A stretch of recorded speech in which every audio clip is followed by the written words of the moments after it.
Hello, and welcome to another exciting installment of Level 1 Adventuring. I'm just going to take a look at my camera over here to make sure that it is on, and the volume seems to be operating, because last session I was not so lucky. Seems like we're good. Welcome to the stream. I'm so happy to have you. If you're a returning viewer, come here, give me a hug. And if you are a new viewer, give me a hug anyway, too. I'm a hugger. But hopefully you'll come back. Who am I? First of all, I guess, who am I to be welcoming you to this stream? I'm Wolfe Scott. I am your humble host and dungeon master, your storyteller for the evening. For all evenings, really, of Level 1 Adventuring. And what is our channel? Whoa, as the music gets, like, very dramatic as I'm announcing myself. I'll turn it down a little bit. There we go. Should make it a little easier to hear me. What is Level 1 Adventuring? We are a role-playing game and both video and tabletop RPG channel, stream, content platform. What does that mean? We play digital RPGs, we play pen and paper tabletop RPGs. I will play solo RPGs, indie RPGs, to kind of go through some storytelling skills and get people accustomed to what that might look like. And we also run some group RPGs. Usually Wednesday nights, which is tonight, we have a long-form D&D campaign session that we run. However, the bane of every role-playing group's existence, the dreaded scheduling conflict, did rear its ugly Hydra-like head, and where one was split, two grew in its place until we could not get everyone that we wanted to be here tonight. So I am here, holding it down, providing you that sweet RPG, that sweet RPG content. And so what are we playing tonight? Well, I would love to tell you, and I will as soon as I pull up the PDF, because I forgot to do that because your boy just needs a little readjustment. Here we go. Boom, beautiful. We are playing Firelights right here.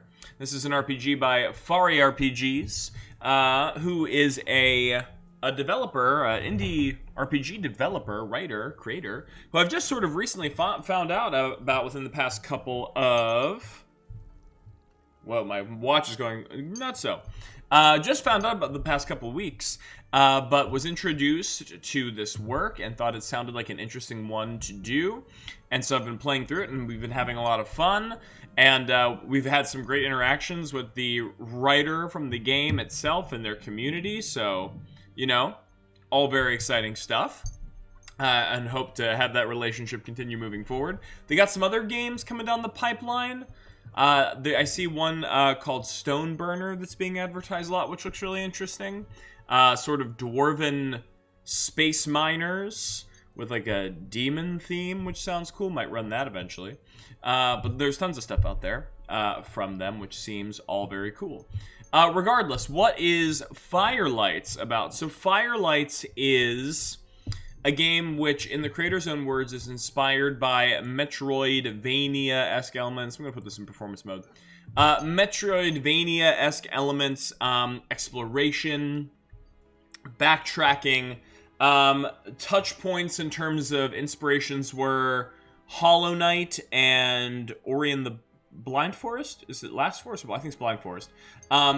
So there's essentially this theme where you are this entity, this being known as a Firelight, and you are traveling across a cursed land of spirits and undead, trying to bring them back home after they've been sort of trapped in this in-between place, which has been cursed by a dark influence, which...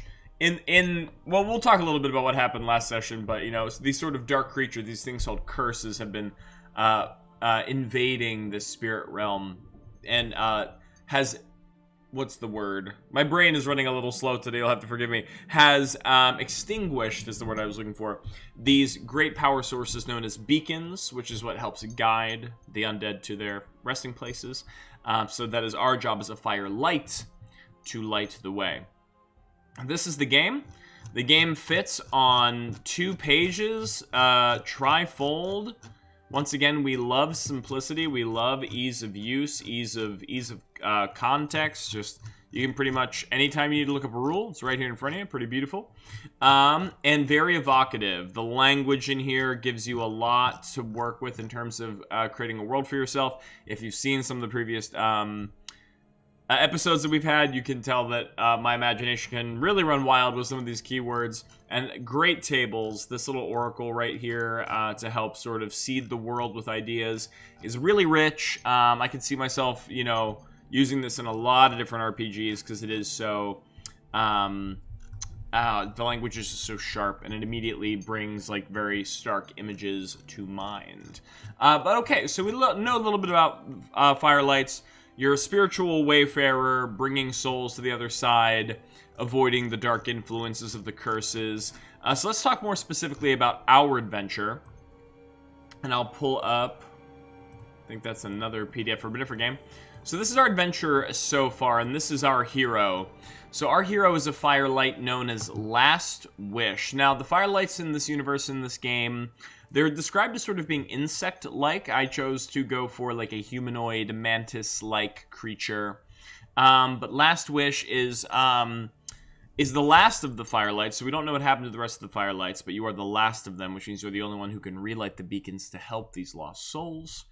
And so Last Wish awoke in an abandoned temple and realized that all the other cocoons holding their brethren were missing.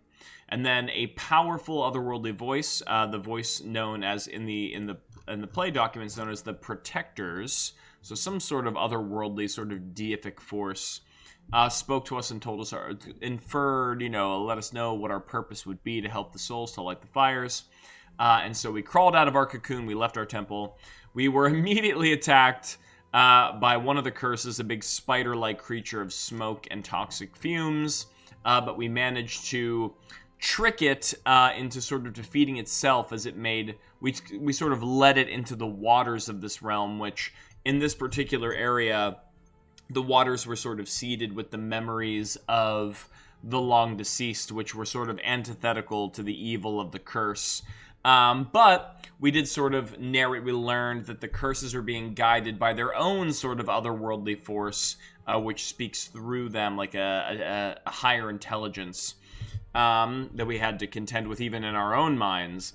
So we get rid of that curse, we keep on trucking. We find our first beacon actually was very luckily placed, and you'll see as we play.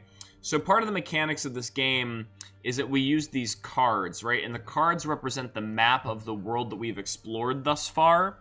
And so, like, for example, this 10 of spades, this was our temple, and this was the rivers and the statues of, like, love.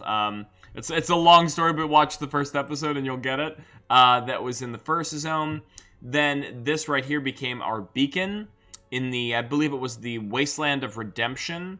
These obelisks that were tied to people's histories of their lives and how they managed to redeem themselves in the eyes of the spirit world before their passing. It also held one of the beacons, a massive torch raised upon a pedestal of stairs that was unlit. So we had to light it. And how are we going to do that? We found that there was a soul lingering nearby in the fields, a thief by the name of Kisara. And Kisara was wandering through the wasteland because she wanted to know, she didn't know what really happened to her at the moment of her death. She was sort of in the process of a quest, we'll say, for her own redemption. She never knew if she actually got it completed. So she didn't know where she stood in terms of, like, the cosmic scale of her soul, if you will. Once again, watch this first episode. I think it's still the first episode for more context. But it turns out through Last Wish's intervention that we did actually manage to help them reconcile their past and find redemption. And since we helped guide that soul to its peaceful resolution, they actually were led into the beacon, and they were peacefully given unto it and relit the flame. And so she was saved, and we lit the fire, which was great.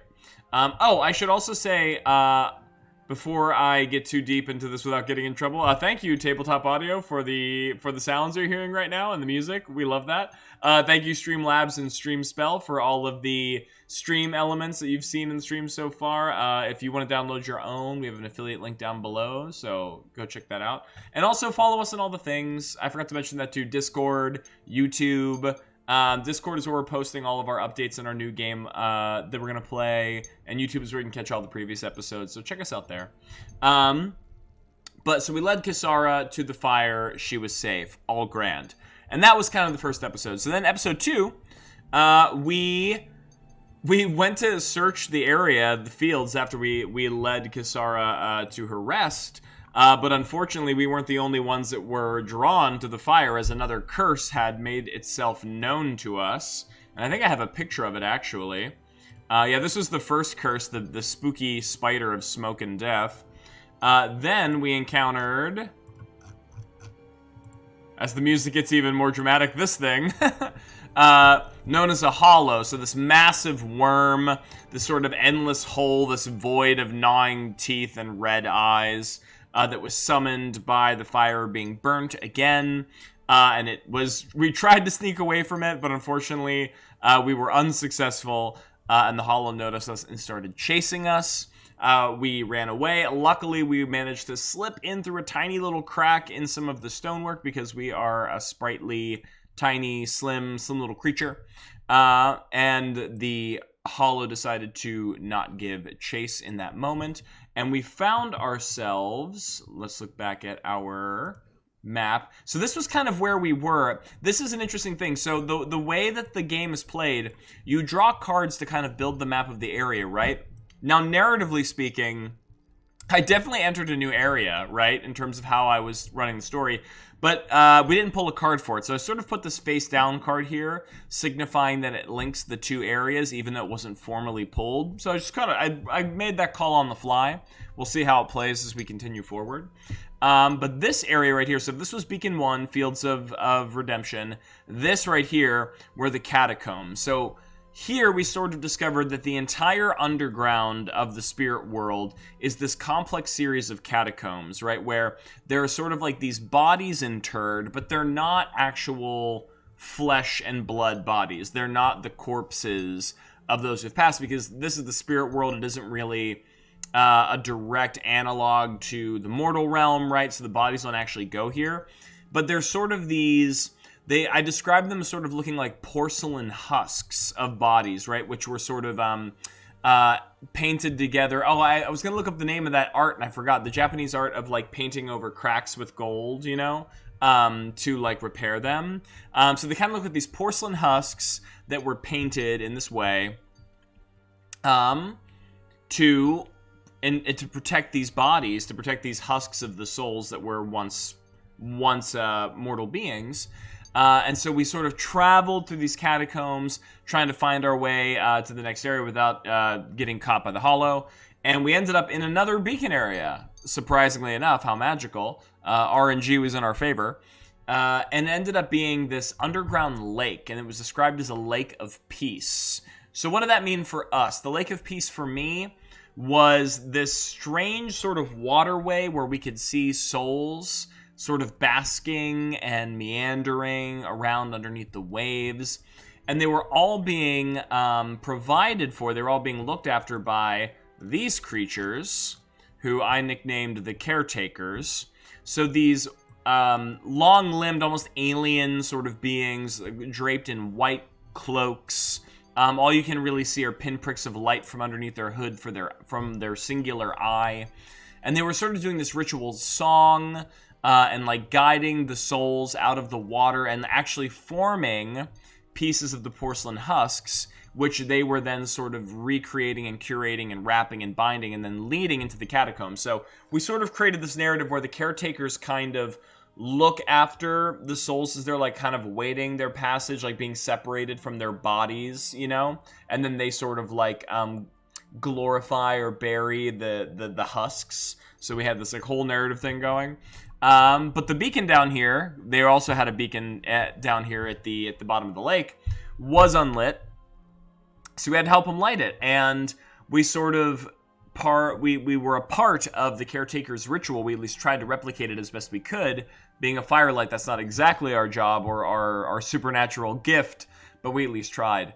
And we failed a couple times. Eventually we succeeded at a different part of the ritual, which allowed us to once again help another soul find rest. And so we were able to relight the fire. But unfortunately, once again, the fire did call to being that hollow who finally found us and tried to wreck shop and chomp on us and the Caretakers. But unfortunately for that hollow, the combined power of the burning beacon, us, the Firelight Last Wish, and the sort of small army of Caretakers that were there managed to like erect a barrier. Whoa! Ecstasy K, thank you so much for coming back and subscribing. My heart. Thump, thump, thump, thump, thump, thump. Thank you so much. I appreciate you. We sort of created this this barrier of light and energy which repulsed the hollow, and it wormed away quite literally to hunt us another day. And that's kind of where we left off, right? That's kind of where our story had ended for the time being. So now it's kind of our responsibility to figure out where we're going, what we're doing, kind of what comes next. I'm turning down my headphones a little bit. Which kind of brings us back to our rule set, right? So one thing that I've been doing is kind of been looking to find treasures, if I can, for each area that I go into. So we can look under here for the rules, which is right here, search for treasures. So when we search for something lost, action plus approach to see how many treasures that you find. So these are our approaches. These are like your stats in the game. You kind of choose which one has the highest modifier out of a 2, 1, or a 0. I right now, it's listed on my actual character sheet here, but I have 2 patience, I'm +1 quick, +0 forceful. Oh, I forgot, I'm also pretty fatigued right now, so we're going to have to keep a lookout for that, because I think fatigue is what helps us regenerate our deck of cards and helps us find things a little more easily. But I will say, right now, we're still in the Lake of Peace, where the Caretakers and Last Wish have just banished the hollow. And as the hollow lets out that empty, yawning moan, like roar, that and like head butts into the stone and starts crunching and gnawing through and disappearing, you know, we all sort of take our collective moment. We also describe the Caretakers as being sort of, we don't know if they're one entity or multiple entities, because the one that we interacted with who guided us through the experience of the ritual actually just sort of like split, just sort of like divided off of another caretaker that was doing its duties. So we don't know if we're speaking to like one being or multiple or something in between. But definitely as the rest of the caretakers go to, we can actually probably see a couple of them also like fission out into multiples, because some will have to go back to their duties of like tending to the husks and doing their caretaker duties, while others will like break off and shift and then actually head over towards the rubble and like the hole that was just punched in through their cavern from like the massive hollow worm that, you know, just reared its ugly head. And you can see they'll probably like start doing some mysterious hand motions, and like light will glow out from underneath their hoods, and they'll like begin to like levitate these chunks of rock and like move them back into place. And then they'll like perhaps draw some sigils in the air with their like long spindly fingers that are glowing with an sort of ever-present light as the stone kind of like fuses back together and mends before our eyes. As the primary caretaker that we were dealing with will turn their head towards us and say, "Firelight, you have demonstrated great bravery here today, not only in finding us after your awakening, but banishing that beast from our land." And, you know, Last Wish nods. "It is this one's solemn duty to ensure the safety of the souls of Penumbra. We would not be here today were it not for the caretakers." As Last Wish bows their head and their antenna sort of like curls in for a moment and then curls back out.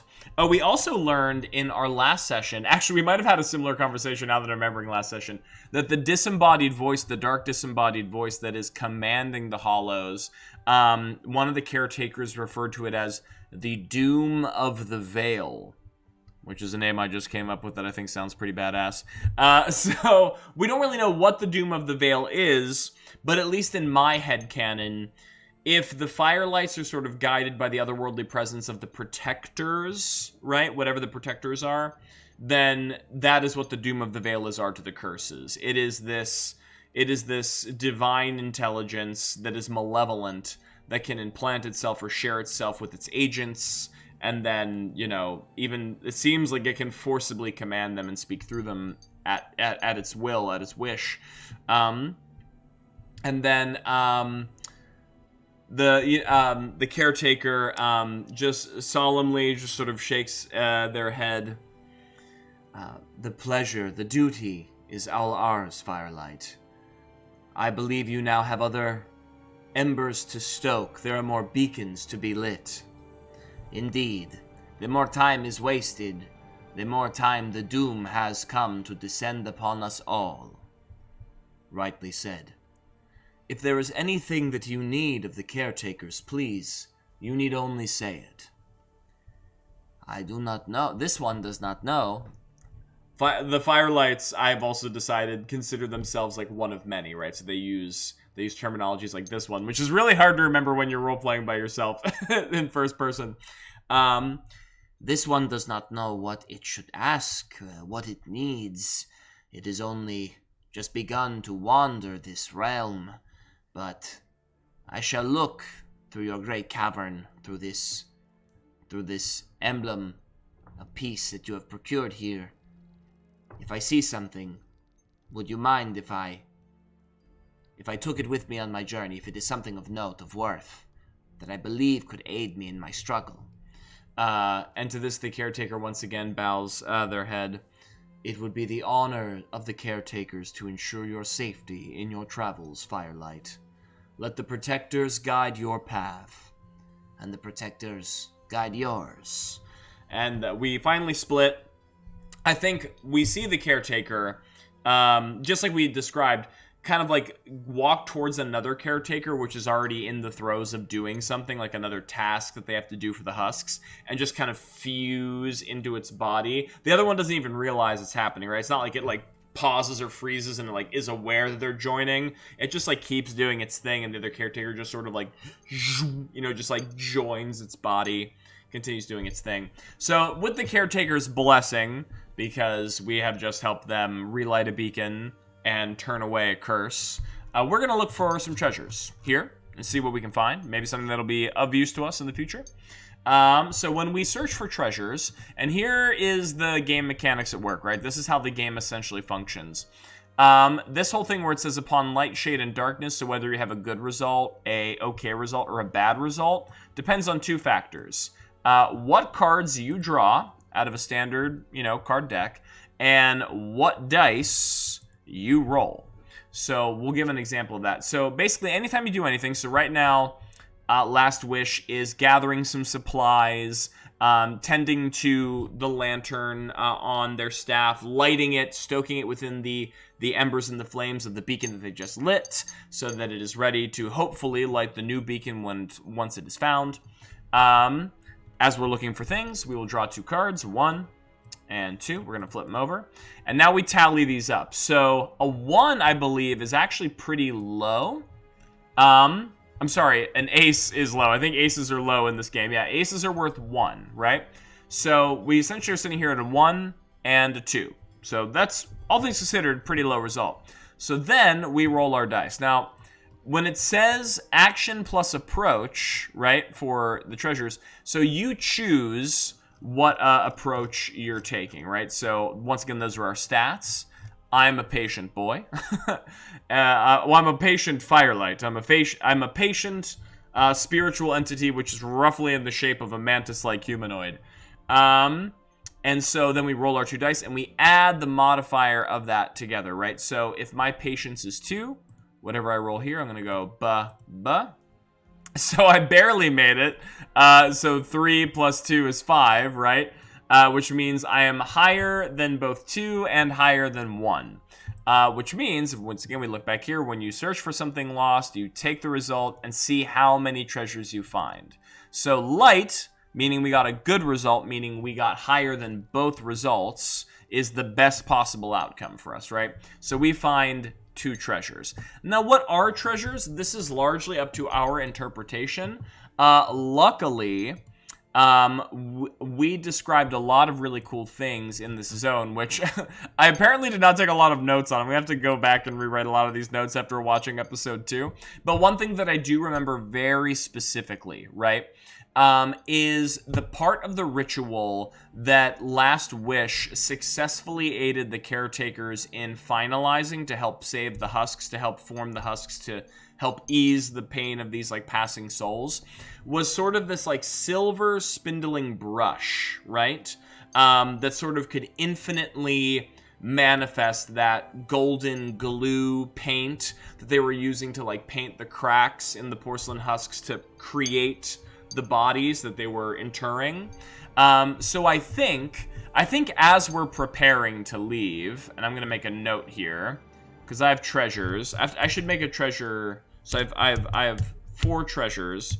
So I have 2 crystallized tears. That was the treasure we found in the very first session of the game, were the crystallized tears. But I think what we are, as we're preparing to leave, we're like suiting up to go.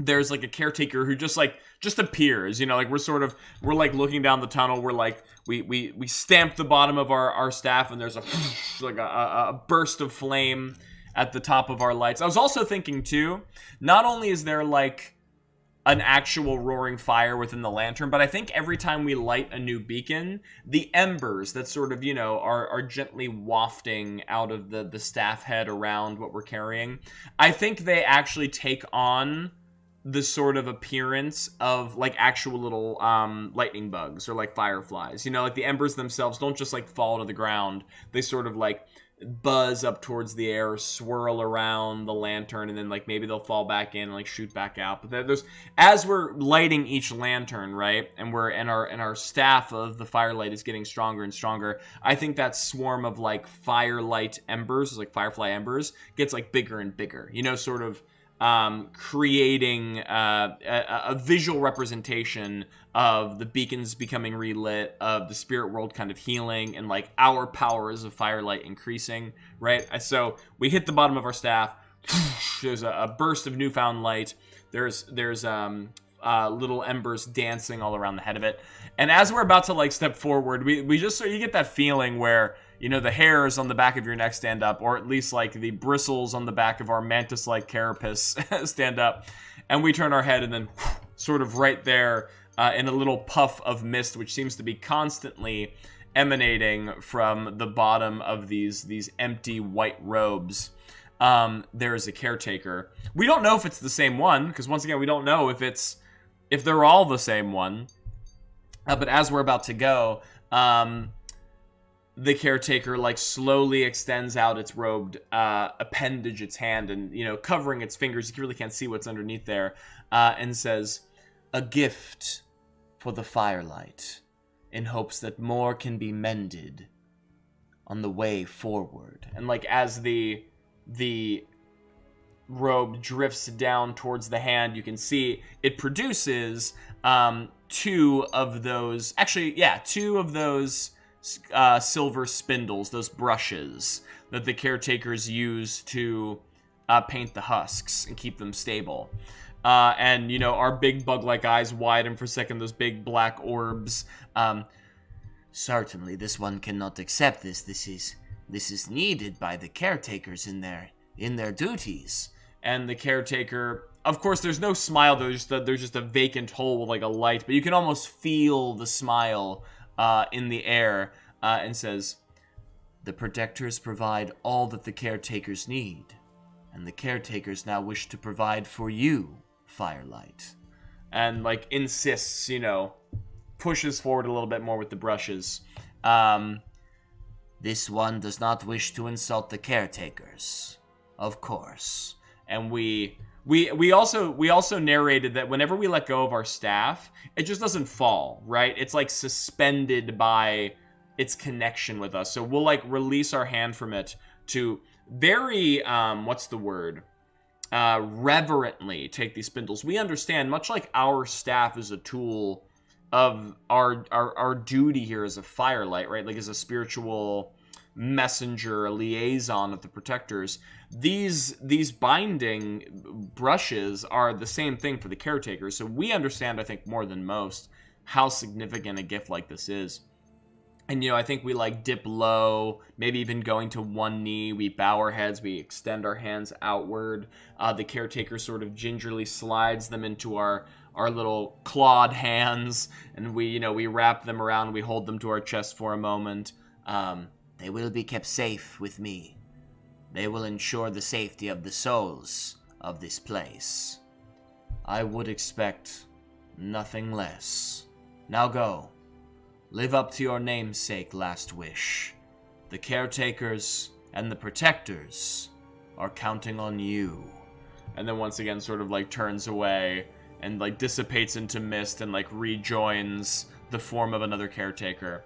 And we take the spindles, we tuck them into our cloak, we extend our hands out to our staff, which, finds its way into our hand, and we continue forward. So, I'm going to make a note here. We technically have 4 treasures right now, 2 of which are crystallized tears, 2 of which are the Caretaker's needles, is what I'm going to call them. Because that sounds very cool.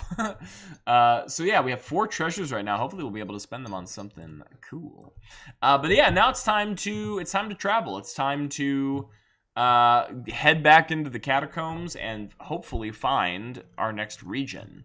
So that means we have to discover a region. So when we look for a new path, we take an action plus an approach to expand our map. Okay, so once again, we are going to open up our handy dandy little card thing here. Oh, these are discards now. So we're going to take 2 cards. And we're going to flip 2 cards. And, okay, another pretty low roll, all things considered. So we are going to then... It's so hard to remember which tabs I need for what moment. We're gonna re-roll our dice. So 4, 4, 8. So this is once again... Oh, wait. Yes, higher than both. Higher than both. Higher than both. So this is light, which means discover a region. When you look for a new path, roll on the table for inspiration. Then upon light, we add both cards to our map. So we're adding 2 new sections to this world map.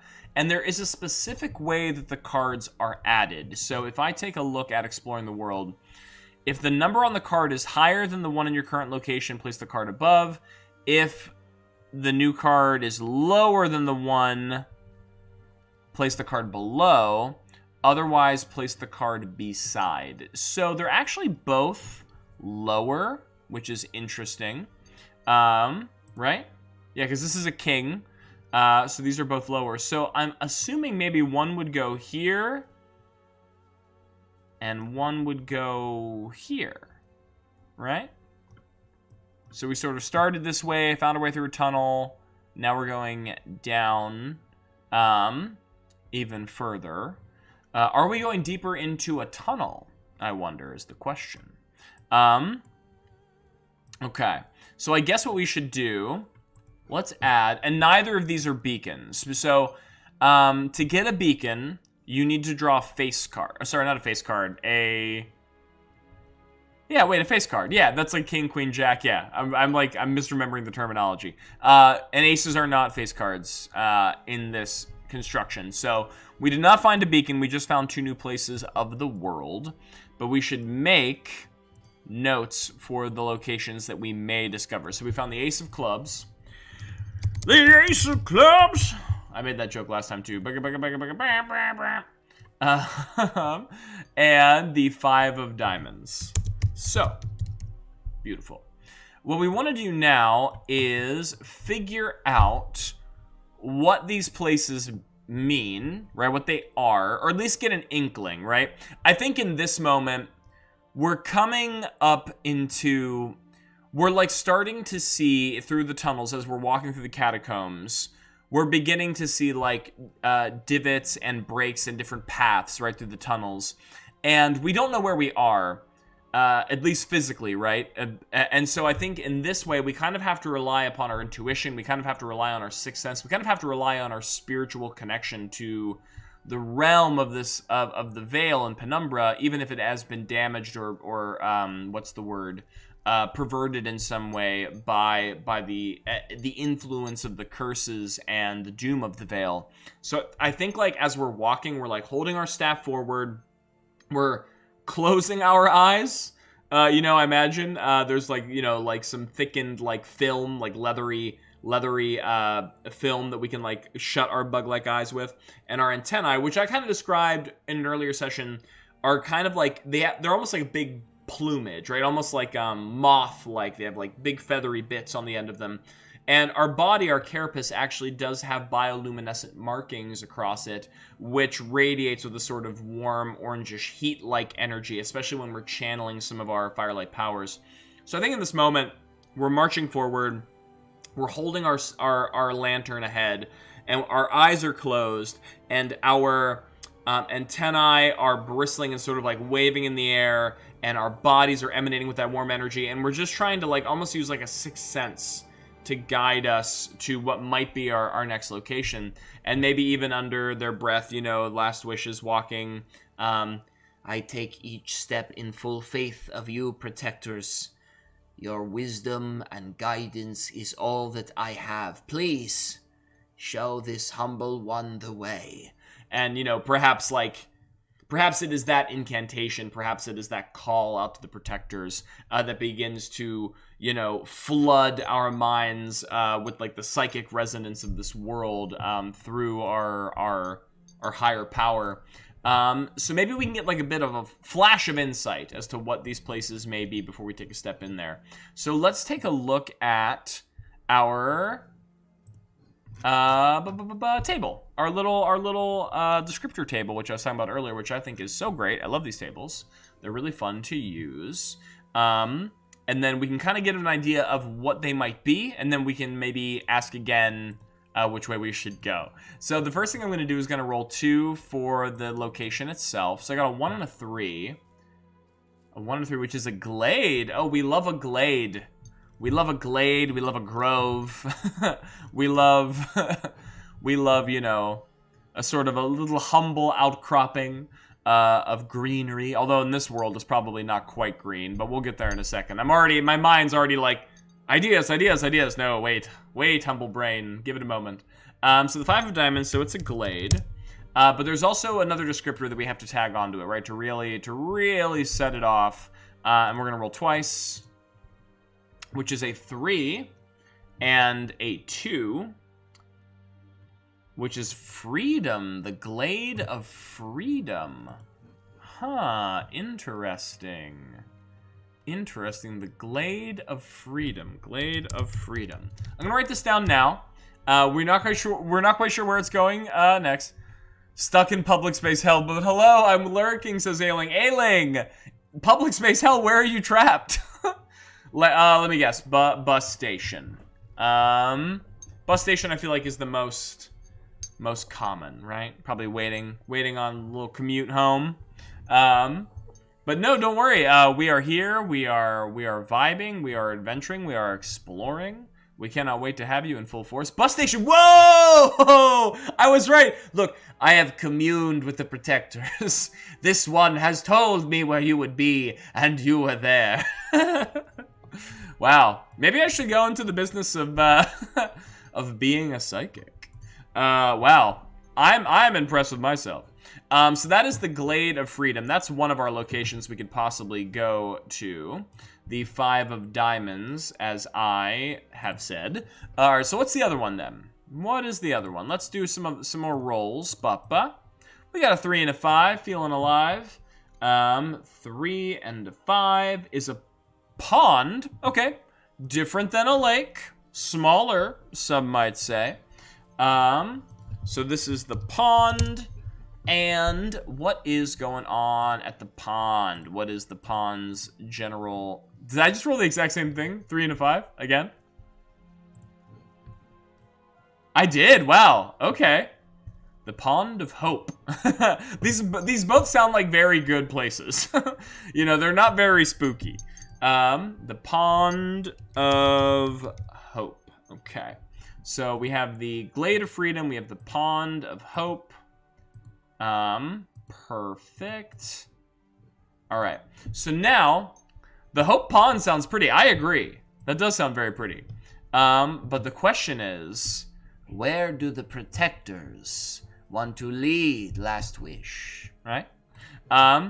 So I think what Last Wish is going to do, as we're getting these flashes of insight from the protectors, we might even hear their voices. The way I described the protectors earlier was that there's not one voice. You know, it's sort of like a cacophony of voices, masculine, feminine, powerful, whispering, just sort of like this chorus of different intelligences. A choir, yes, exactly, choir of voices. Thank you, Ailing. That sort of reverberates through us. And maybe even some speak in a tongue that, like, a common ear wouldn't be able to translate, but like it is automatically like decoded in our minds because they're speaking to us, like not in actual spoken word, but in the sort of a spiritual tongue. But I'm gonna open up my thing again, and we can actually ask the Oracle on which way we should go. So get an answer from the Oracle. When you want answers to a yes or no question, we can take an action +2 if it's likely, an action +0 if unlikely, or an action +1 if otherwise. I would say, as far as we know, the protectors don't really have a reason to tell us one way is more likely than the other. So I think we're just going to say +0. We're just going to let them tell us what they want to tell us. But I will say, I have to phrase this question in a very specific way. So because Ailing, we're going to go with Ailing's inclination here. Ailing had mentioned the Hope of Pond sounds pretty. I think in our mind's eye, Last Wish is going to say protectors. I have seen, this one has seen a distant vision, a water still, an autumnal scene. Is this the way to go? Shall we guide our feet to the pond? And this should give us, phrasing it that way, I think is going to give us the answer that we want. So I'm going to roll 2. All right. So it's just a 5 because I don't add anything. It's a, oh no, it's +1, so it's 6. Okay. So we only got higher. This one would like to go to the place that doesn't sound like misery and despair, says Ailing. Yeah, it's like, can you choose the one where the Last Wish will not suffer at the hands of a cursed monster? We haven't had good luck with it yet. So if you could just great protectors. If you could just lead us to the place where we won't maybe get eaten or, ambushed, that would be great. But so I rolled a 6, right? Because I only add a +1 if it's otherwise. So that means I match for 1. So I only get higher than 1, which is not a double success. It's only 1 success. So the answer is yes, but. Ooh. Yes, but. That is interesting. So the protectors want us to go to the Pond of Hope. But there's a but attached to it. And what is the but is the question. What is the but? What is the but? Let's take a look at our, what is the but? Is it, we can probably ask the Oracle again. Is the but, is there, so, all right, I know we just said we're trying to lead Last Wish away from, certain danger. But is it perhaps a danger that we must face, in service of the protectors? Is it something that the protectors need us to deal with as an agent of their will in the land, right? So yes, but I'm gonna say is the but that it's dangerous there. Is the but that there is well, all right, yeah. Is the but that it's dangerous? We'll just start there. This is actually probably the most I've relied on the Oracle in it so far, but I mean, you know, that's what it's there for, right? Because we're kind of piecing together the narrative as we go. So I guess we'll start with there. Number 1, is it dangerous? And we will discard a couple cards to figure out what is hope for if it's not for a reason. Damn! Merrick, that is a good point, right? Like, I mean, yeah, there's probably something there that we have to face if it's hopeful for a reason. That is very insightful, Merrick. And also, thank you, first-time chatter, for joining us. We appreciate your time and your energy. You are not wrong about that. That is ripe for storytelling potential. So I'm gonna roll my dice, and I'm gonna say that it's +2 that it's likely that it's dangerous, right? Because, like, with that, we already have established the fact that there's probably a reason why we have to go to the Hope Pond for them. So we got an 8, which is only higher than 1, which is another yes, but. Okay, so it is dangerous, but, all right, there's a chance that we can save it, right? There's a chance that we can rectify it. So let's go back here. So yes, but. So should we go? I'm going to make some notes here so I remember like the thought process we followed. So should we go to the Pond of Hope? Yes, but ... and then we said why? Is it dangerous? And then they said yes, but, and then it's like, oh, okay. So we have to be the one to do something about it. Okay. Now I guess the question is, the final question I'm going to ask, because danger is still pretty vague, right? Is the danger a curse, right? Like, is the danger because it is an actual curse, or is it because of, you know, some other supernatural de-evolution or supernatural corruption of the land? Because I could see either one being reasonable, right? For the world that we're currently crafting. So once again, I'm going to ask one more answer from the Oracle, and we will see what happens.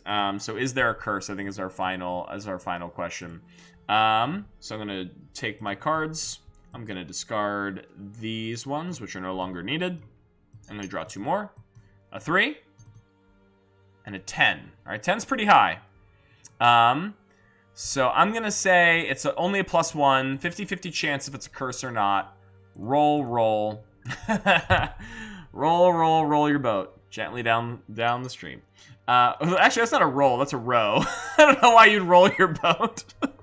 You should not roll your boat. Please do not get in any body of water and attempt to roll your boat. It will not end well for you. I'm very sorry.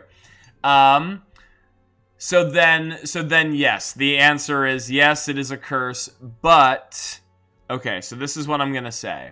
Yes, but, so is it a curse? Yes, but, and here's sort of our final answer. The curse is bound to this place.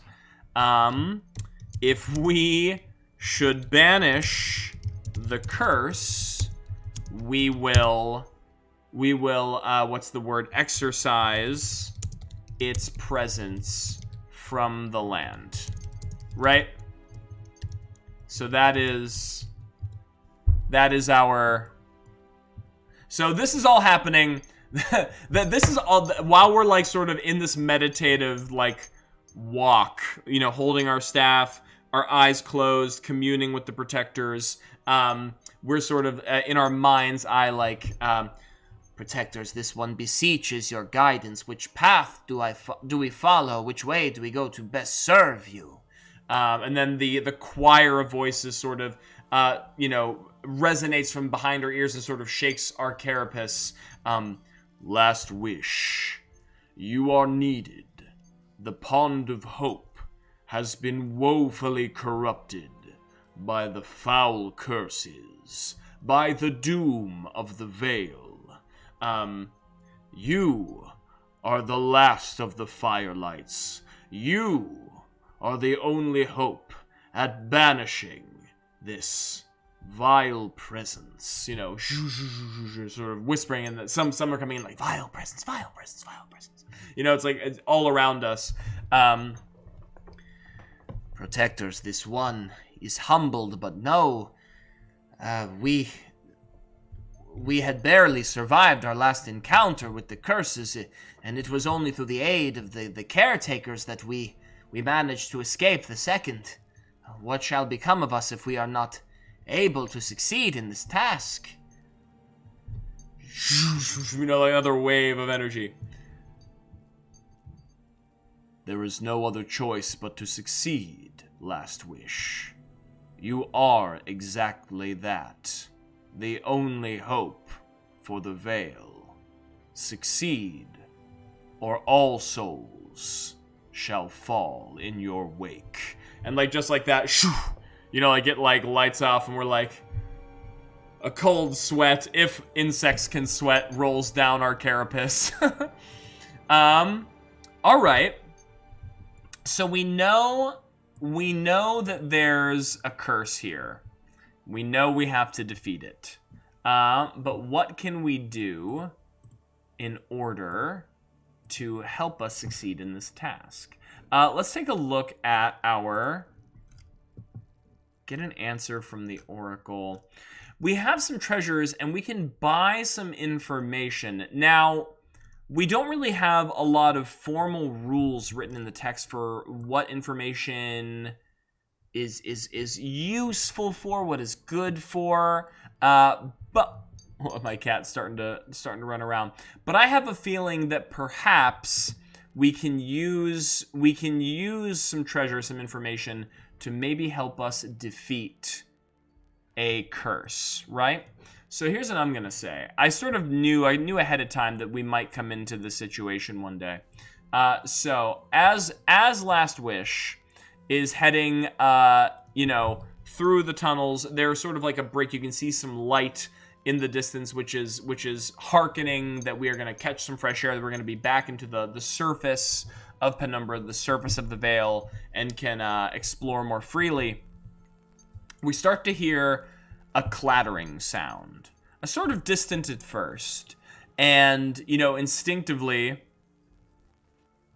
Ooh, thank you for noting that, Merrick. Correction to that rule, darkness... Oh, darkness is vague, shade is precise, light is outstanding. I'm gonna make a note here, I'm gonna copy that down, because I'm going to write that into... right above treasures. Actually, right below treasures. I'm going to write information, because that is good to know. Thank you for that. I'm going to go back to my journey now.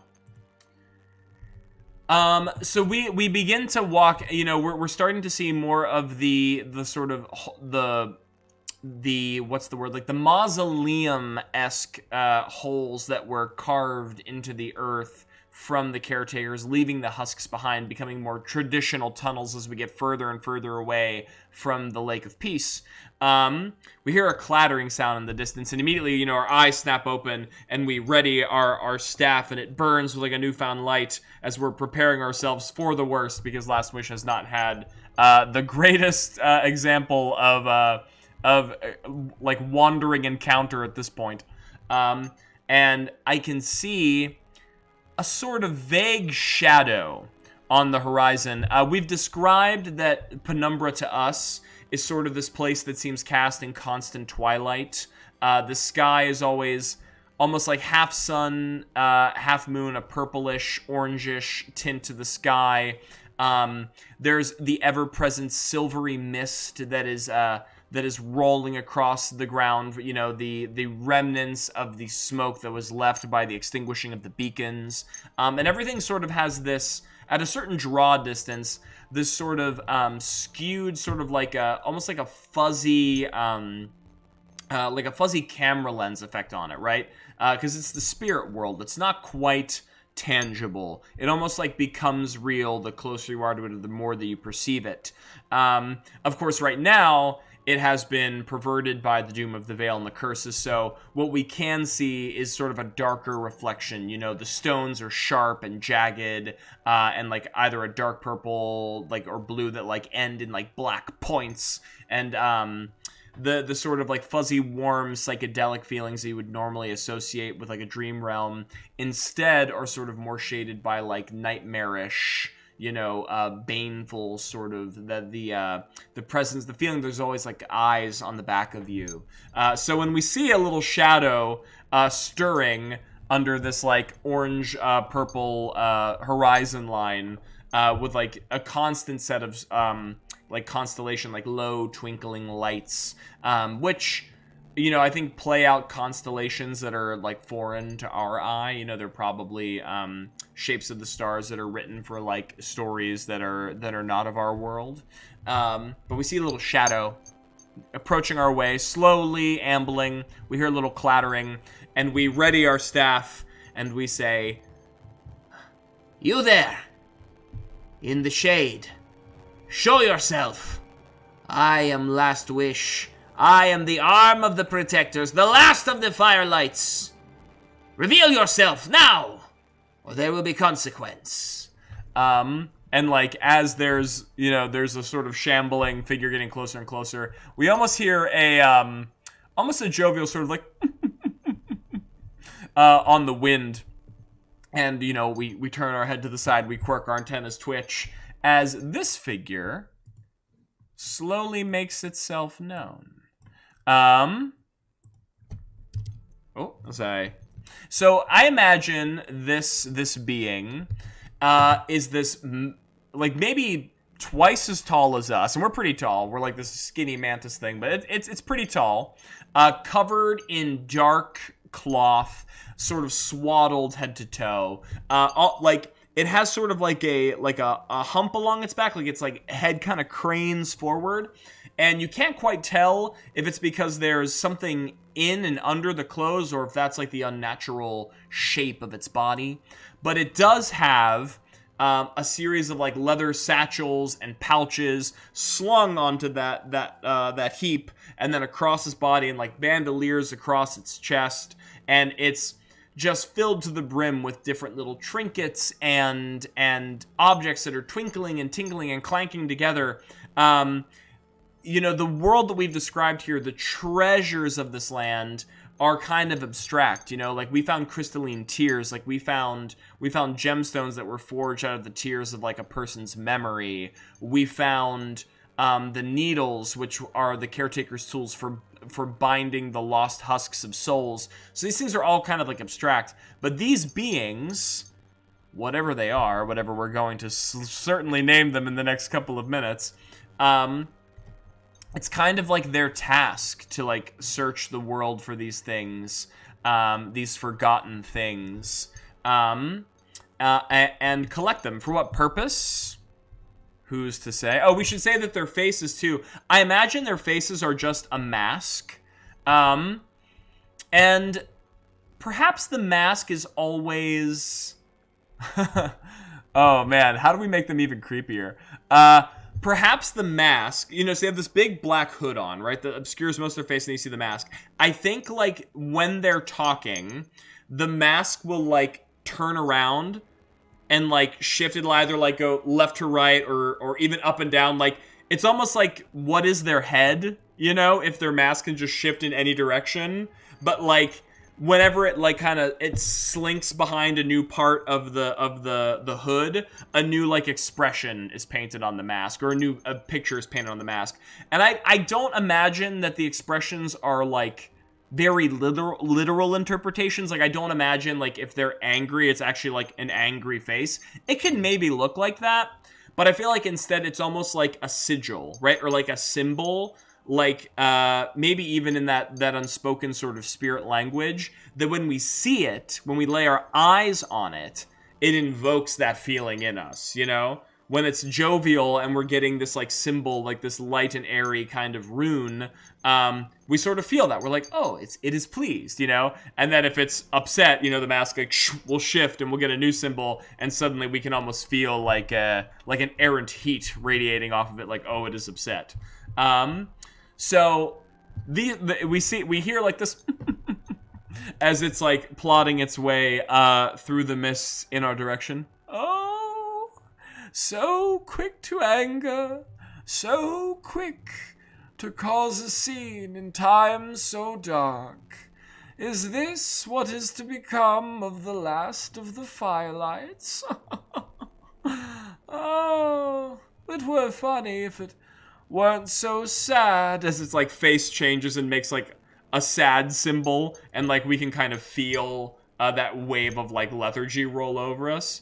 So sad indeed, as it like continues to plod. So we're eyeing it up, because we were literally just born yesterday. I don't think we fully understand what this thing is or why it knows what we are, or what the point of it actually is yet. And so we slowly lower our staff, because we see it's not approaching us with any, like, malice or, like, aggressive intent. And we say, "How do you know of what last wish is? Why do you speak of this one as if you know them?"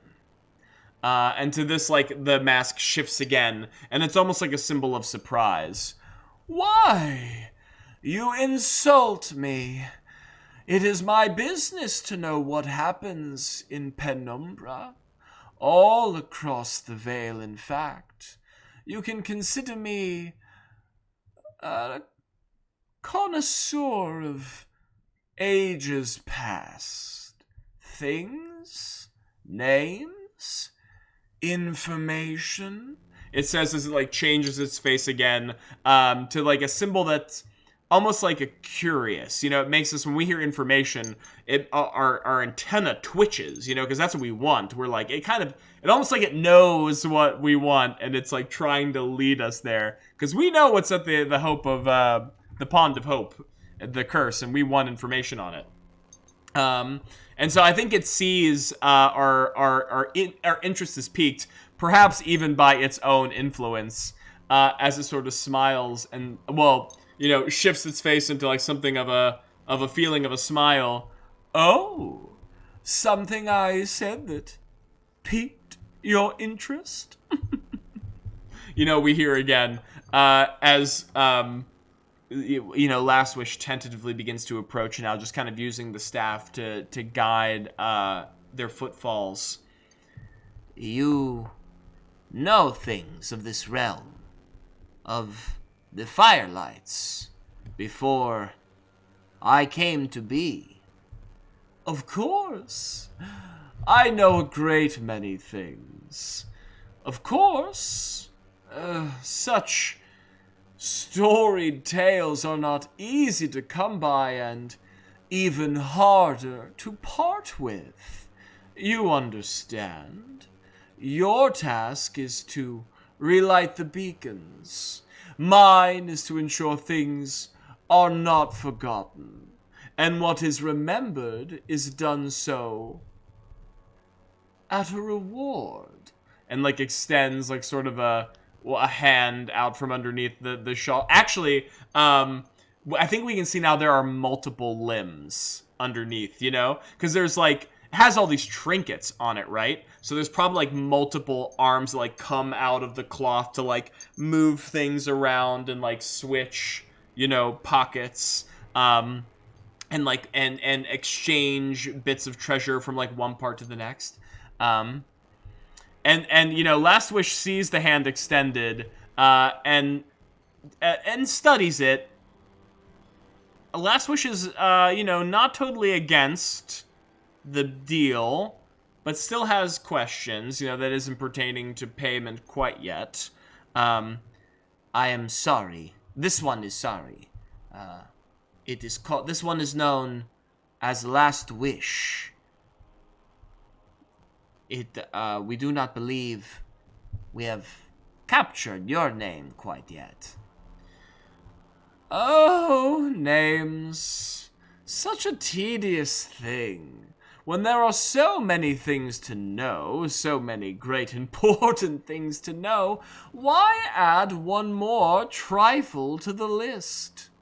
What does it matter if you call me one thing or the other, if what I do is all that really matters to you?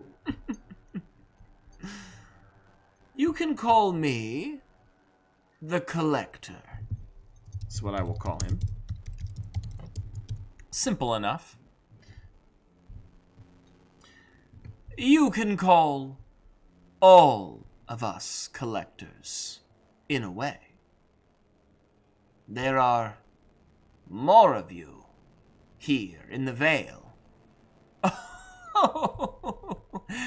Oh yes, dedicated to the craft of finding, of keeping, of researching, and of course, sharing for a price. And the Firelights, this is something you have a vested interest in. Well, of course. At what time the Firelights are what preserved the very ground we walk upon, ensured that Penumbra and the Vale and the spirits that passed through it remained safe, unaccosted. Of course, it has been some time since those more peaceful days. Before, and there's like a pregnant pause as Last Wish sort of interjects, the doom of the Vale and the curses. And there's a shift, shoop, shoop, shoop of the mask. And suddenly there's something of like a sadness, but also an anger, almost like a woe, that rolls over the mask and over us.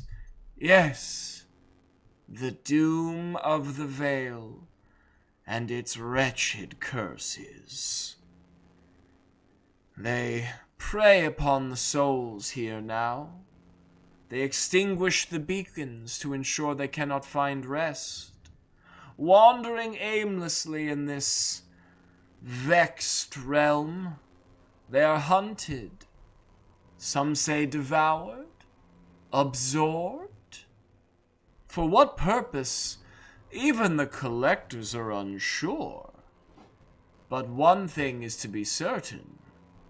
With each soul claimed by the curse, the doom grows stronger, and the Vale falls ever further from glory. That's almost like, it almost is like a sob. Like, it starts off as like a laugh, but then it like becomes a sob. It's very unsettling. And, once again, Last Wish hearing about the curses says, yes, the curses, fine collector, this is what this one comes to speak to you of. I have reason to believe a curse stalks nearby in this land, that it has corrupted a place that and like pauses for a second, that the ones who I claim allegiance to, the protectors, says the collector, as if like, of course I know this, I'm a collector. And, Last Wish stands recoiled for a moment. Yes, of course, the protectors. They have tasked me with seeing through to this curse's end. I have faced only one curse before, and only succeeded for that I was lucky. I would like to know, with your expertise on these subjects, this one would like to know with your expertise on these subjects, is there a weakness, a way to help us bring the curses low, to help save this land? And, one hand, I think, reaches up on the mask and, taps it idly. Another hand, scratches the top of its head. The other hands are, folded across the arms. The other hand's, one hand on its hip and, one finger in the air as if, trying to find the answer. I think they probably have, 6 to 8 arms, just, sort of all sort of doing something idly. Well, there is an answer for nearly everything, but also not for free. And like all the hands sort of like now stretch outward, and you can see like the mask shifts, and there's like, you can almost feel there's like an ear to ear, if it had ears, grin. It can almost like sense that we have treasures on us, and it is hungry for them. It like needs them, you know. And so Last Wish will tentatively nod their head. Yes, this one does believe you've made your point quite clear. And reaches into the crimson cloak and pulls out some treasures. So, let's try this whole buy information mechanic. This is new for us. When you trade treasures for knowledge, decide on a number of treasures to expend, and then roll action plus treasures. Oh boy. So we actually have to use the amount of treasures that we have. Okay. I mean, I say go for broke, right? I mean, like, if we don't figure out how to get rid of the curses, like, or at least, you know, get this curse out of here, then it's all for naught. I can't really think of any better reason to spend for a treasure right now. So I think I'm going to go for broke. I'm going to use all 4. So when you trade treasures for knowledge, decide on a number of treasures you expend, and then action plus treasures. So let's go back to our little tool here. We're going to draw 2 cards. We're going to flip 2 of them. A 6 and an 8. Okay, that's pretty decent. All right, so we're going to roll 2 dice. Oof. Okay, a 7, 8, 9, 10, 11. Because we're adding all 4 of the treasures, right? So that actually is higher than both. So we actually get... oh, sorry, not accurate information. There was an update. Thank you, Merrick. The Firelight.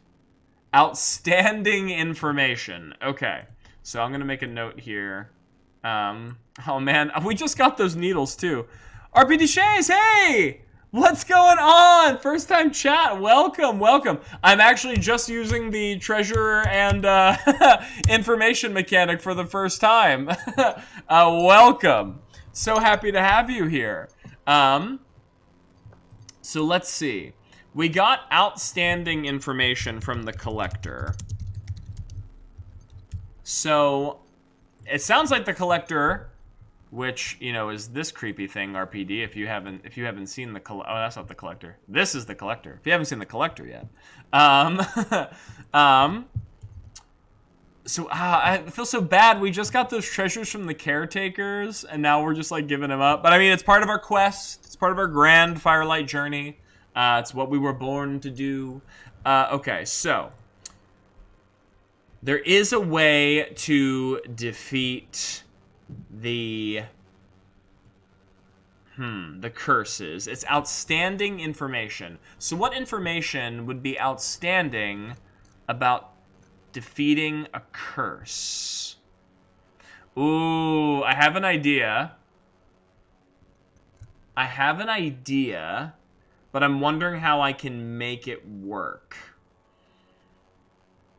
I want to say this is my knee-jerk reaction. Okay, I'm going to talk out my thought process, and then I'm gonna see if it makes sense.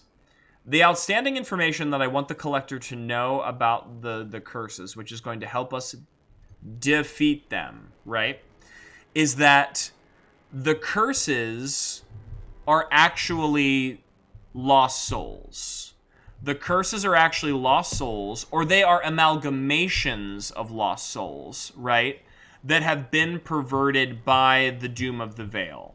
Whatever this dark force, this antithesis to the protectors that manifests itself in the veil, it found some souls, led them astray, corrupted them, cursed them, turned them into like a malefic force, and then those corrupted souls began to hunt and predate upon other souls, right? which then added to their strength, their power, which mutated them, which gave them these forms, these like twisted, monstrous forms. And then after it, it grew enough strength, enough power with the curses, then the Doom of the Veil was able to like roll over the land and like extinguish the beacons and truly doom this world to a place where no souls could escape it, so that it could constantly just feed on them and grow its power and its strength, right? Now, like in my mind, when I think that, I'm starting to look at some of these names of these creatures, right? And I'm trying to think like, well, why would one soul become a calamity versus why would one sort of dark soul become a screecher, one would become a hollow, right, or a talon. There's a part of me that wants to say maybe it has to do with like how the Doom of the Veil sort of like corrupts their passing, you know what I mean, like kind of preys upon the kind of like how Kisara was unsure if she had achieved redemption before death and could be brought to light, We had to prove that to her. The Firelight had to show her that she had done that. And I feel like the antithesis, like the Doom of the Veil, would do something like prey upon that insecurity and cause it to fester and grow until the soul like becomes wicked. And then, it helps turn it into a curse. And like, yeah, perhaps like hollow, right? When I think hollow, it's like someone who feels so empty inside, feels so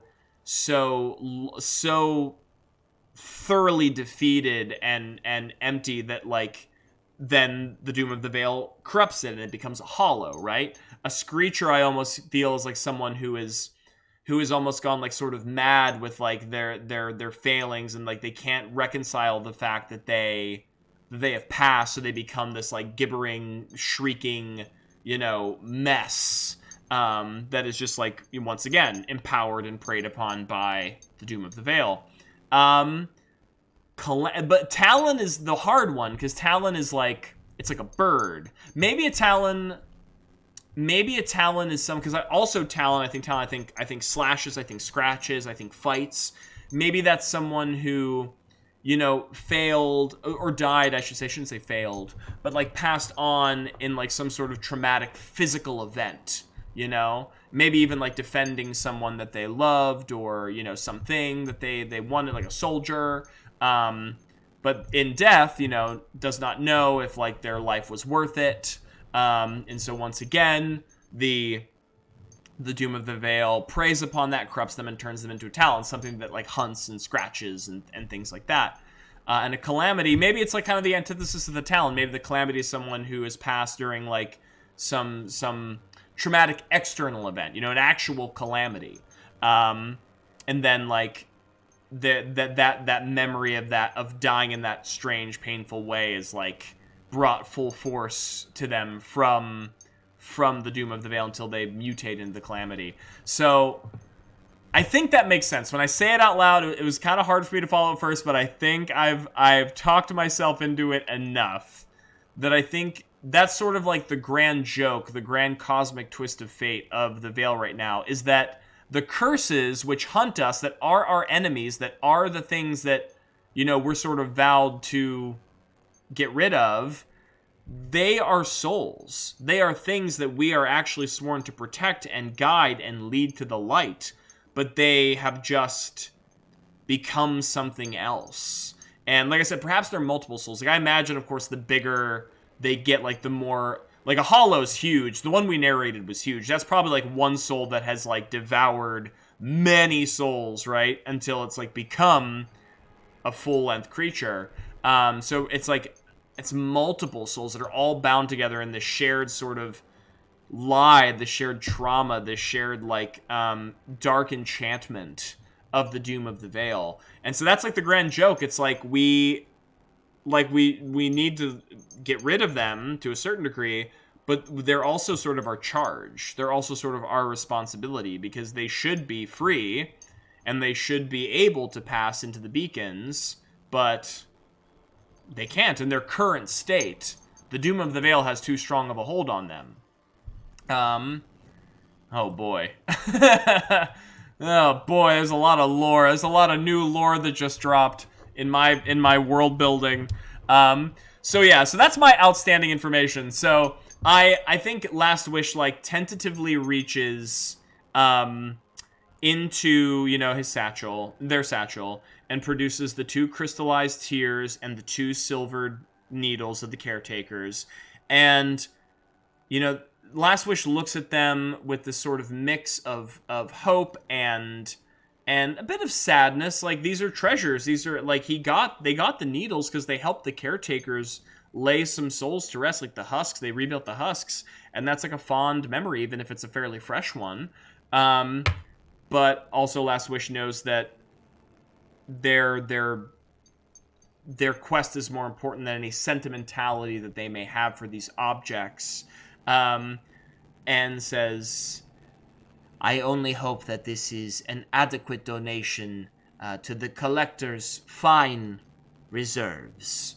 And at this, the collector is like the mask, like switches and swooshes inside of the hood until there's a new rune that is blazing on there that alights a sense of excitement and wonder in us.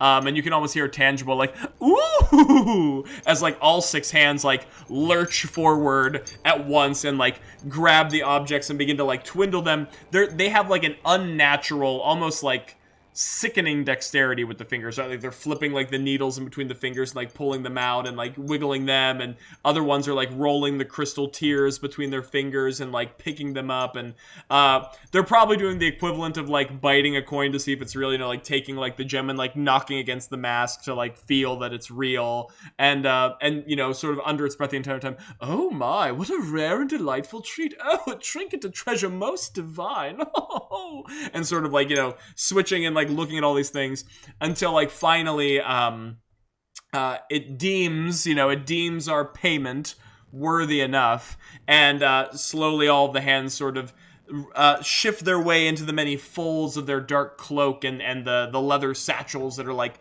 wrapped all around of its massive body, and our objects, you know, just wholly disappear, and says, the collectors thank you for such a charitable gift.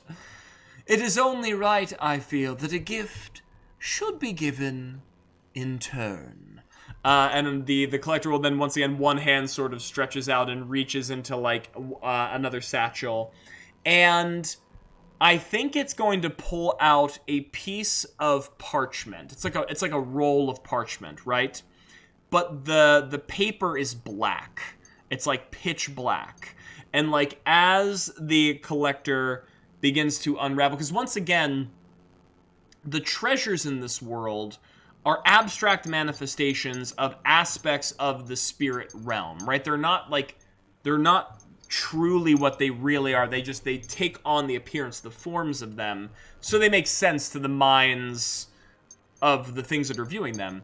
So when I think of an object that resembles this dark truth, you know what I mean? Like this really twisted knowledge of the current state of affairs in Penumbra and the Vale, I imagine it looks like a black scroll, and like begins to unfurl it, and it just seems like never ending. You know what I mean? Like the arms keep stretching and stretching, and the paper just keeps going and going, and it doesn't look like there's like anything written on it. And you know, Last Wish with the lantern sort of like leans in closer and like leans the lantern forward, trying to bring the light closer to the sheet of like black matte paper. You know, it looks crumpled and like singed on the ends, like an old map almost, but there's no writing that they can see. And Last Wish, you know, finally like leaning in says, this one does not understand. And then once again the mask shifts, and you can almost feel that like sickening smile grow from underneath like that almost somewhat blank expression, and says,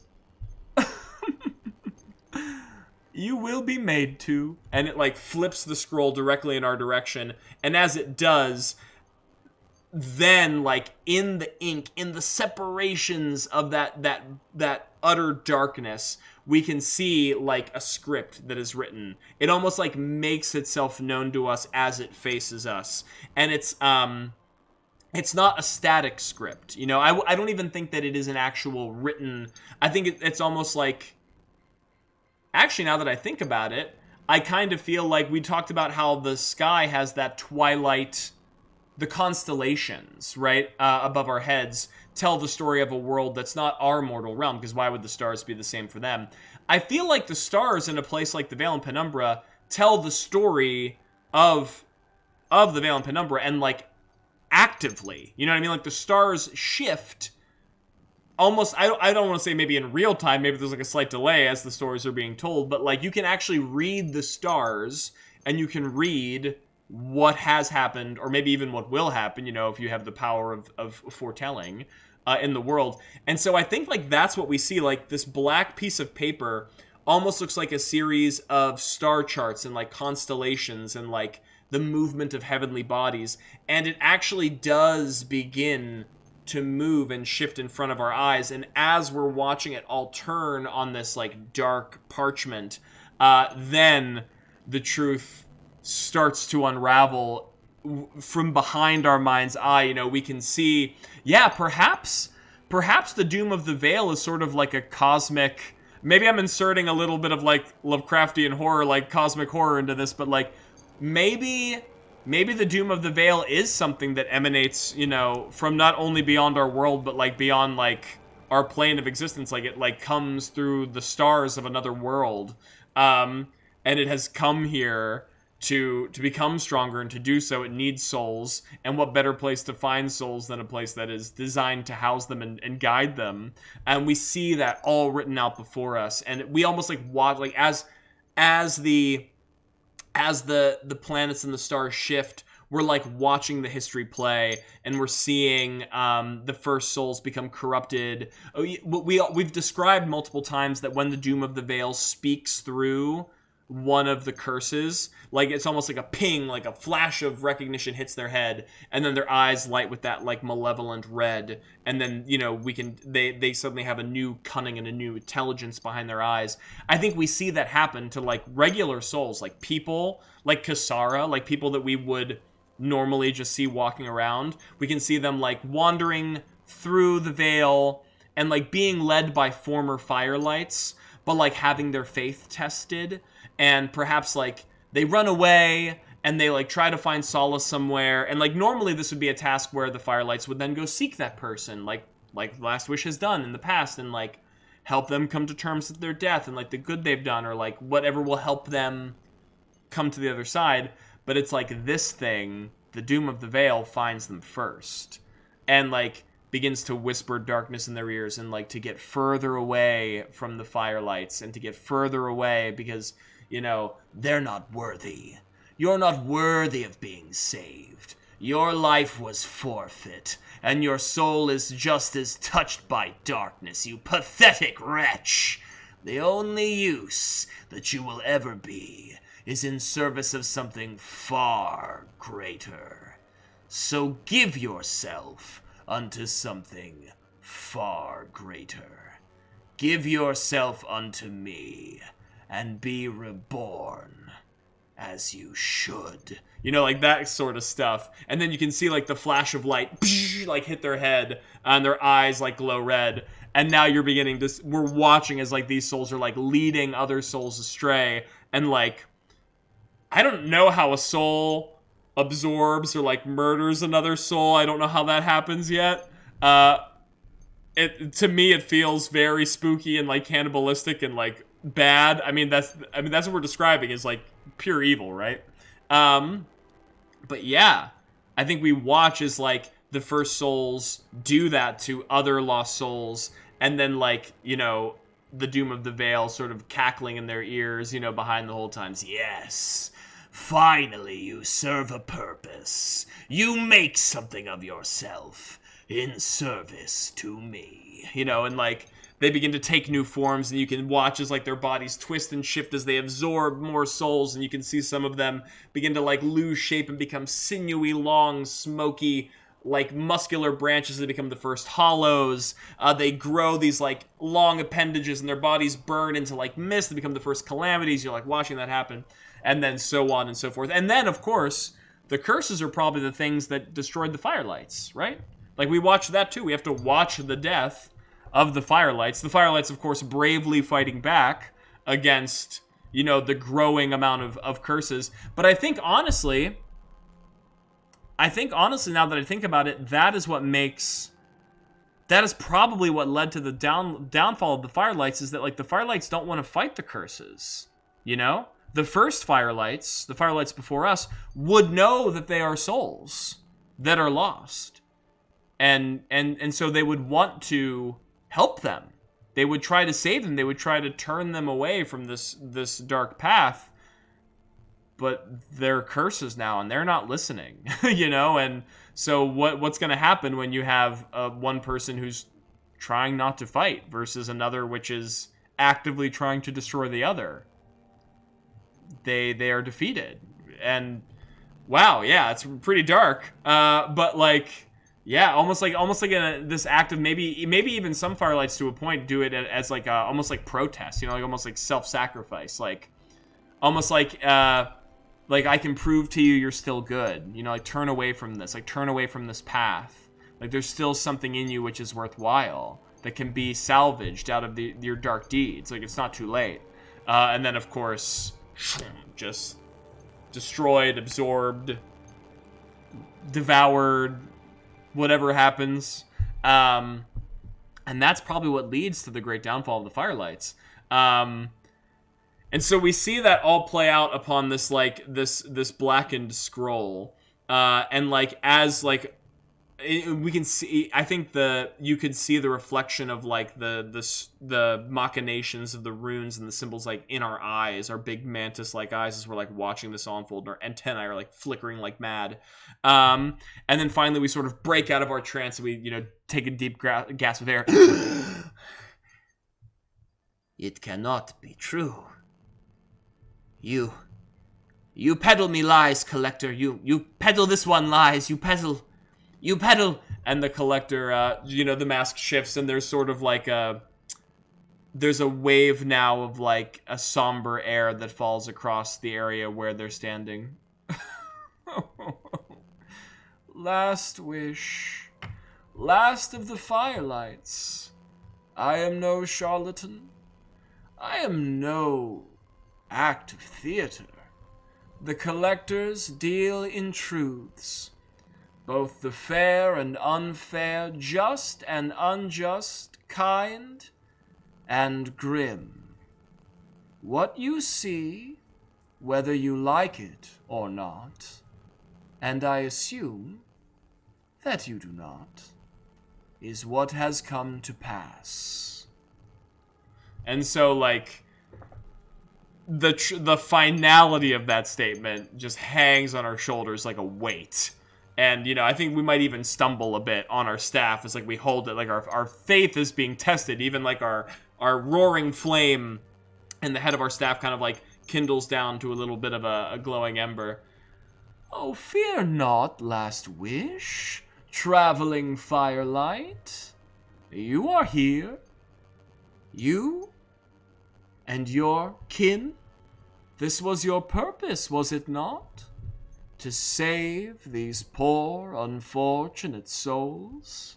And now, you have more than you ever thought you could need.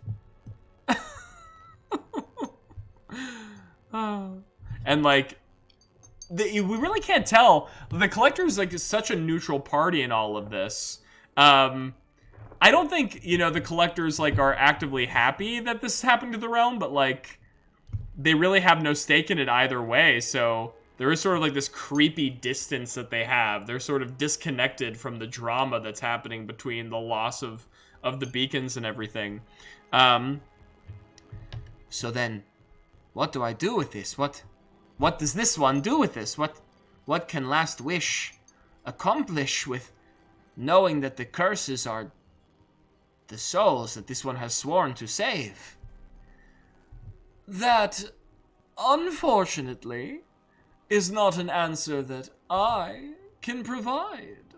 Seems like one that you'll need to do some soul searching for. It says, like, completely delighted with its, like, own cruel joke.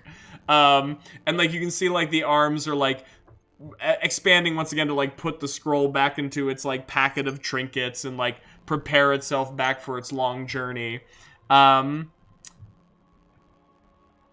have no doubt that we will cross paths. Oh, I should say this too. So it's like, that's something you have to do some soul searching for. And then, like, look, like, switches the mask, and there's, like, a feeling like there's a new rune emblazing upon it that makes Last Wish feel like they're being studied intently, like they're under a microscope. And, like, the mask, like, scans up and down Last Wish, and suddenly there's a break in the silence and goes, and besides, I don't think you'd be able to pay me for that information anyway.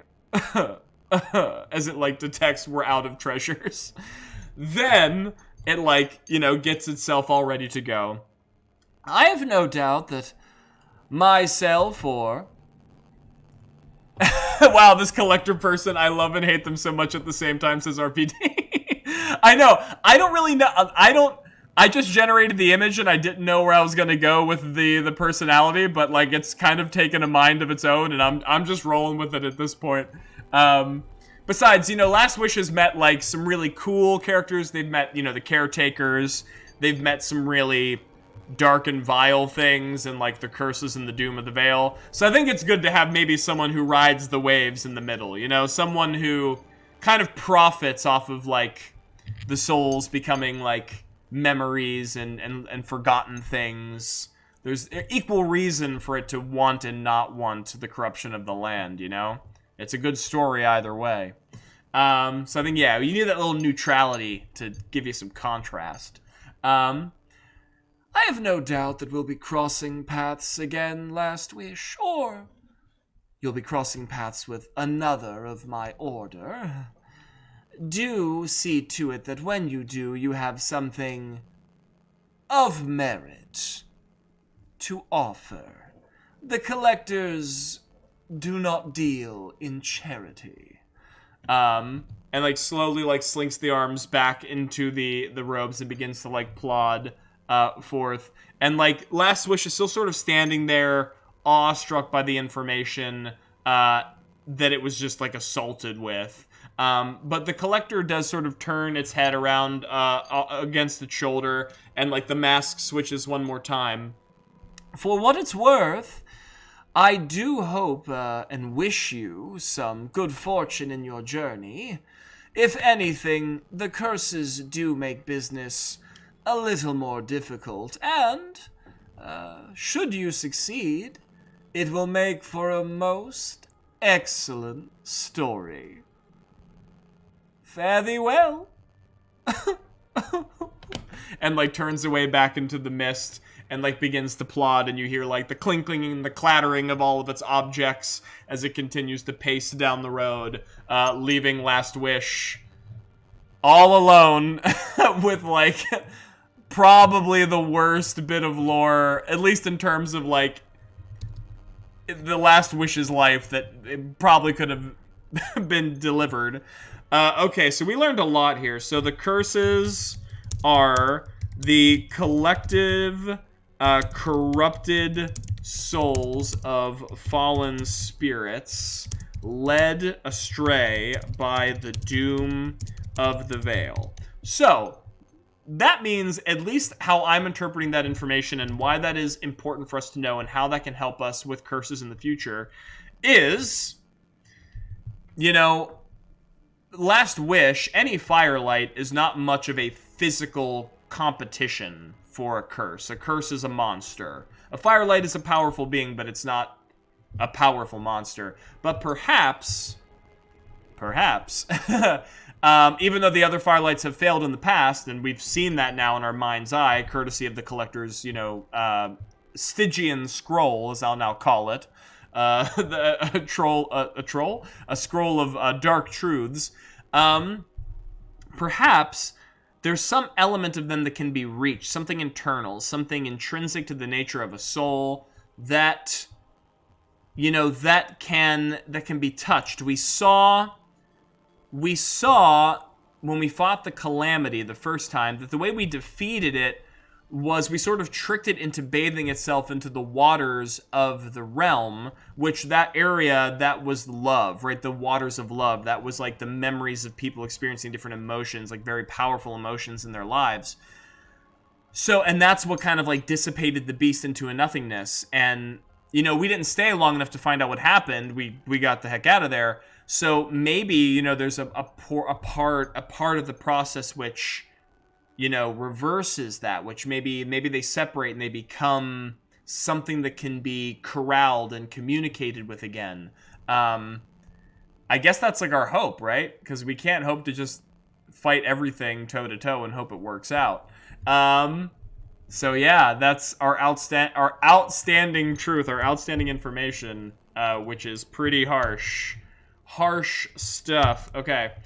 So with that, I think Last Wish is going to sort of buckle their shoulder on against the staff and like hang their head and think and really like for a moment there's like a desperate plea, I think, to the Protectors, and says, "Protectors, please tell this one.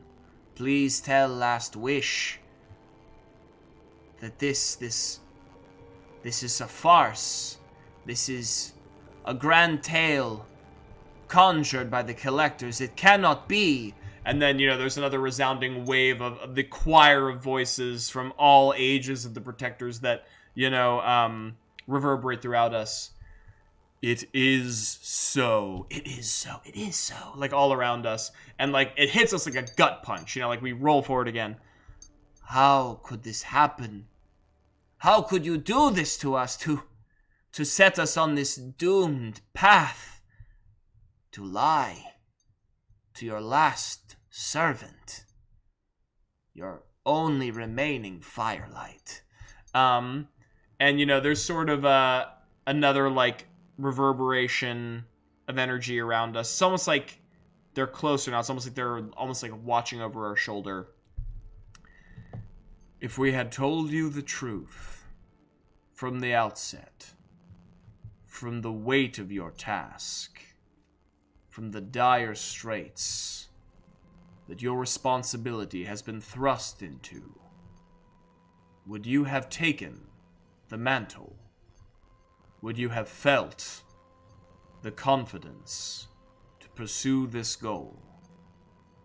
And, once again, Last Wish, I think, recoils from that, knowing in a even small part of them knows that it's true. Like, if they would have just been born into the realm from their cocoon and learned truly how damned this place was, and like how twisted this quest of theirs was before they even had a chance to pick up the staff, like perhaps it would have shaken them. Perhaps it would have dissuaded them. And bows their head. This one does not see how it can be of any use.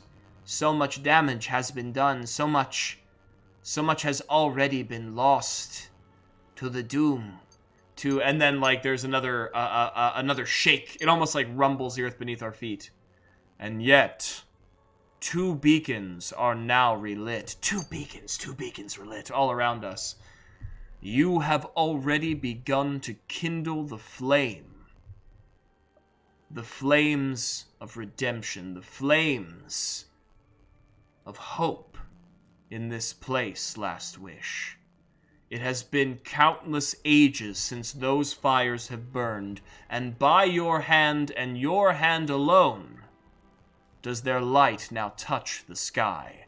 And like almost as if guided by this like invisible hand, Last Wish kind of turns their head, probably like back behind them, back towards where they emerged from the tunnels out of like the rock faces. And, we can see there are 2 gouts of great golden red flame, that are like 2 massive furnaces which are burning out from the landscape even at this great distance, and sort of piercing the top of like the misty sky, and creating that once again that sort of more that psychedelic dream-like energy that signifies sort of like the healing of the dream realm, the spirit realm around them, that's like slowly eking out in all directions. It's taking a while, right? There's a lot of corruption, but it is there. It's a testament to what we've done, and says, the proof is as real as those flames that you see before you. You are our last wish for a reason. Only you can walk this road, however difficult. Do not lose your footing yet, last wish. You've already come this far. No one after you will be able to follow in your footsteps. And like with that, there's like, we feel the presence like leave us. And I think desperately they were like, wait!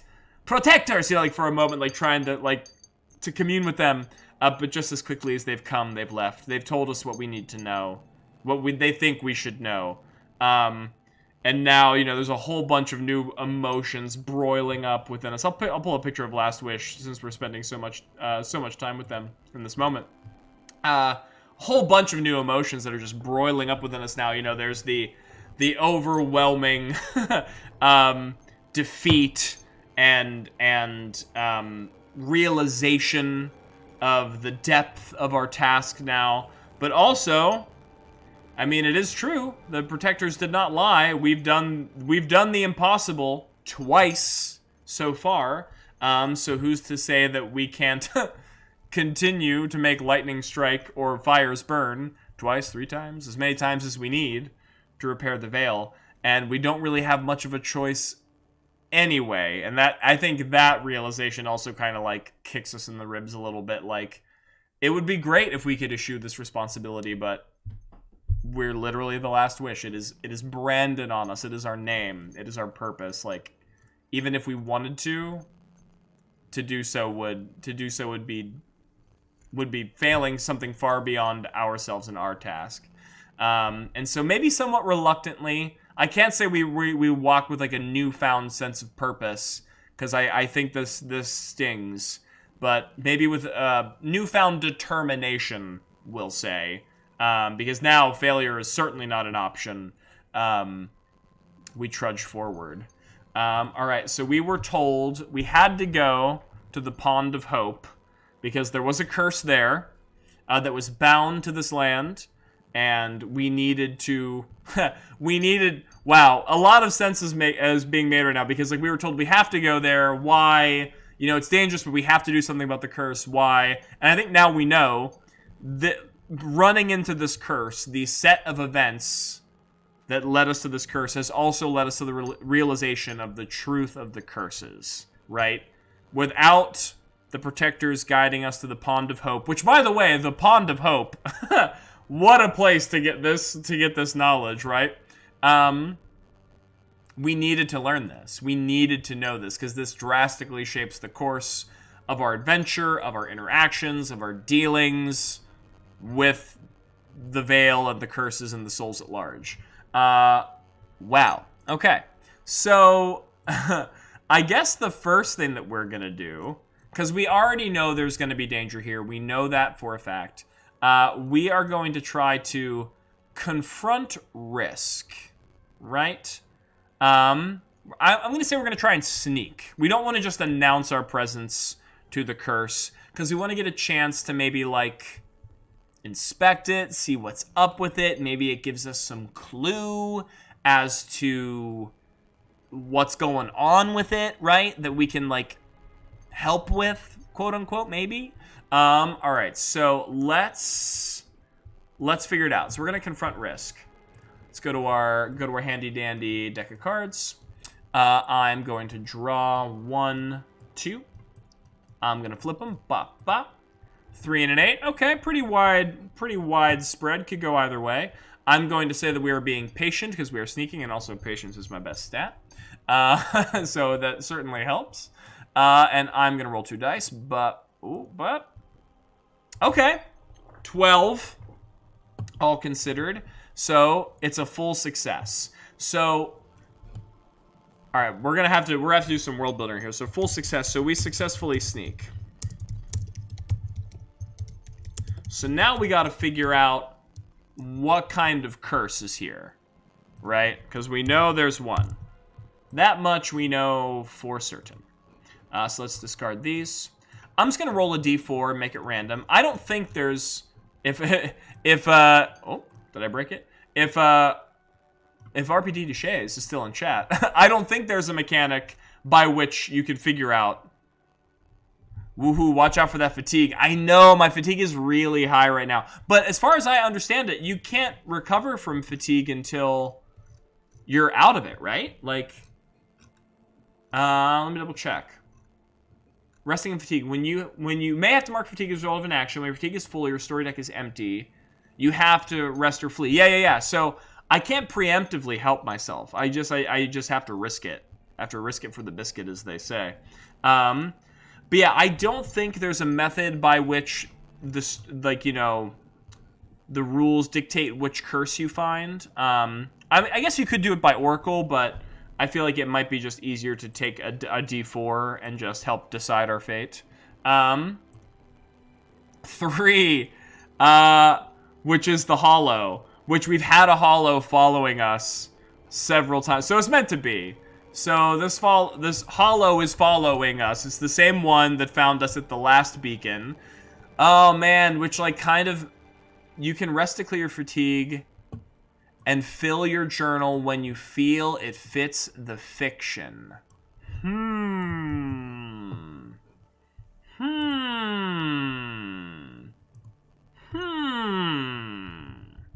RPD Duchesne, you have just... You get decide which curses you face. Okay. That is really interesting information to have right now, actually, because treasures. Oh wait, no, I want to put that here, because I mean there is a part of me that feels like, dang, Last Wish just learned some harsh truths about their whole life, live in quotes, their existence, their cosmic place in the order here.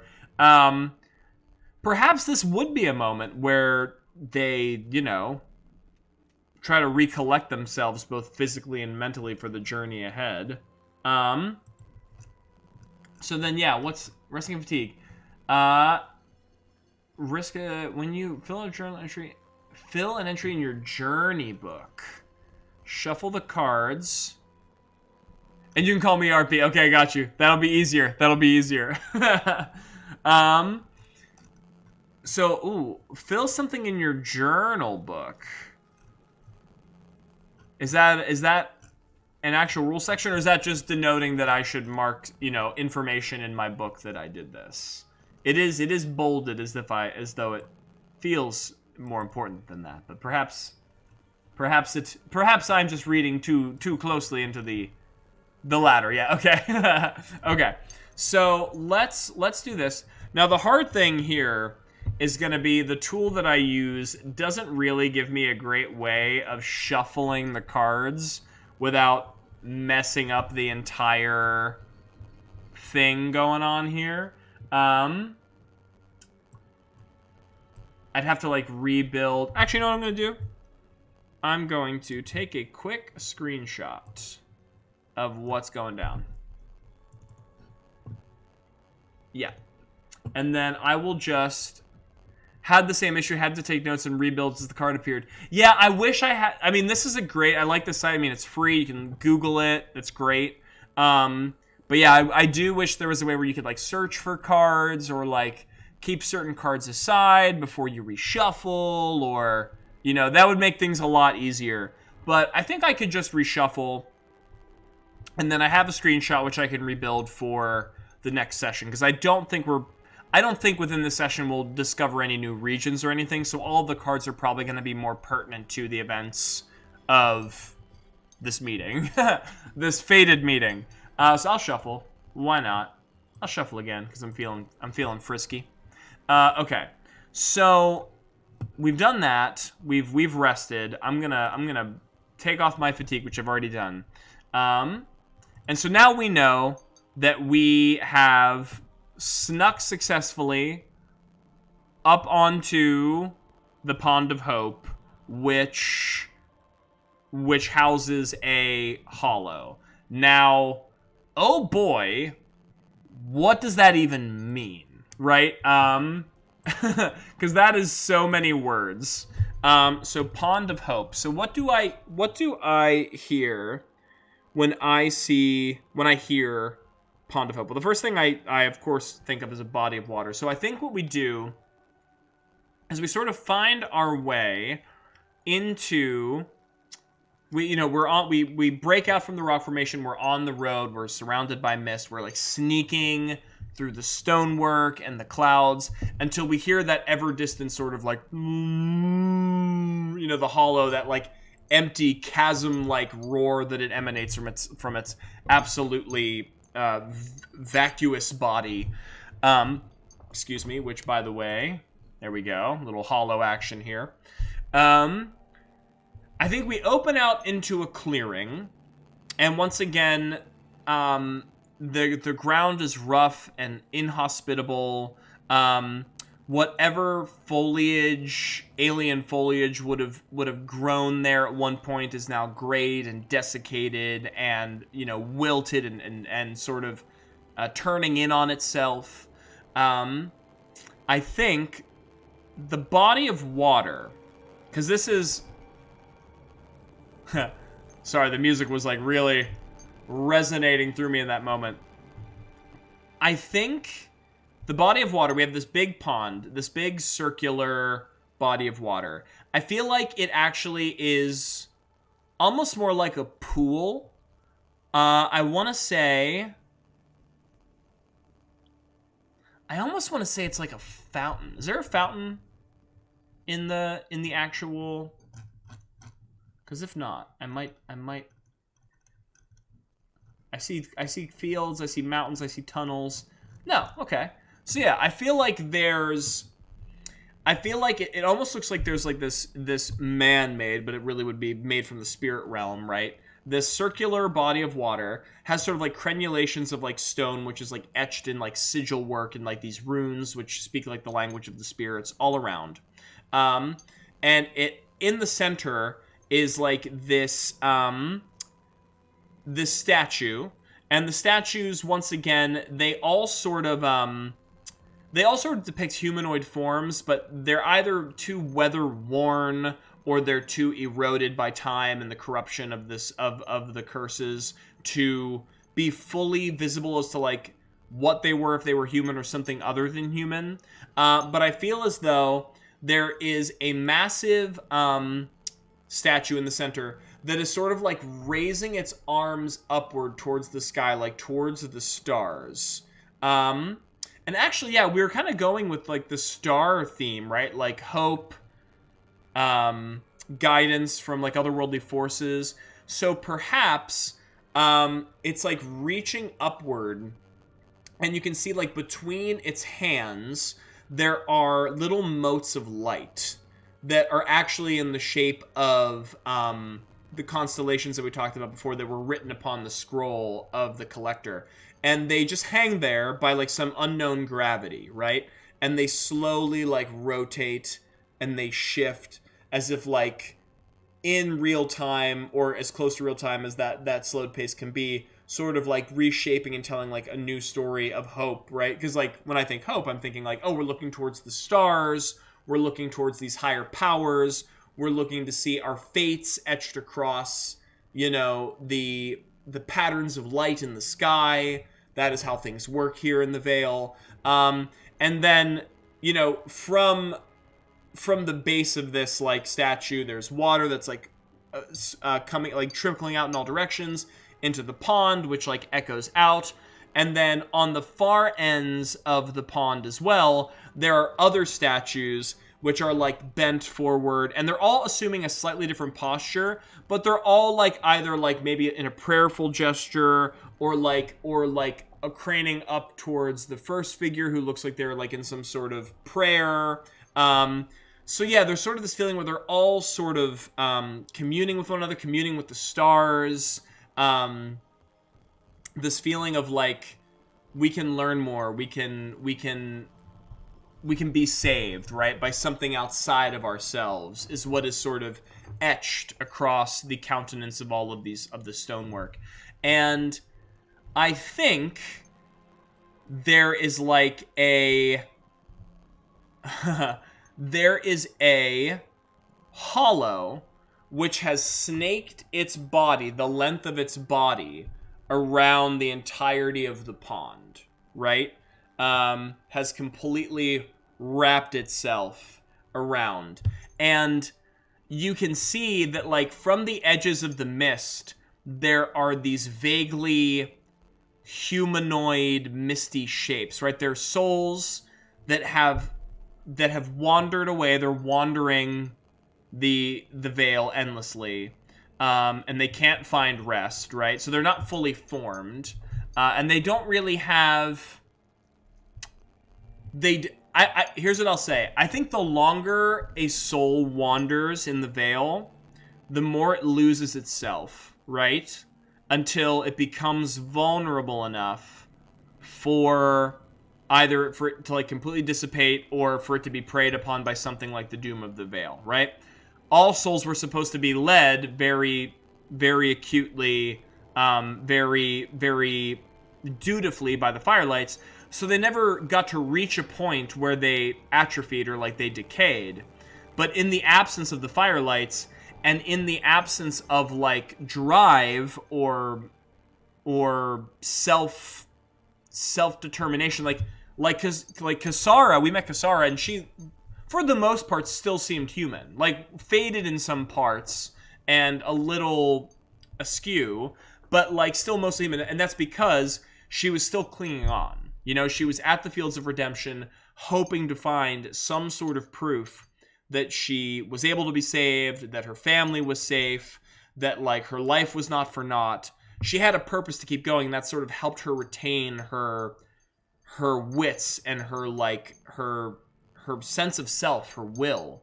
But I think souls that lose that and stay lost for too long, or a combination of both, sort of wither. And so these souls that we're seeing, you know, they almost look like they're made out of the mists themselves. They're sort of like, their bodies are mostly sort of like desiccated and gray, and whatever hair they have just sort of like freely floats all around them and like mixes with the smoke and the vapors around them.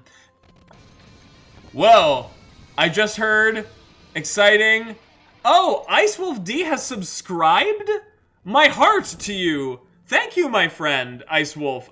From one wolf to another. Your time and energy is so appreciated. Thank you for being here. Thank you for subscribing. That means so much to me. I hope you're enjoying everything that you're seeing and hearing. Welcome to the stream. Welcome to Level 1 Adventuring. We love you.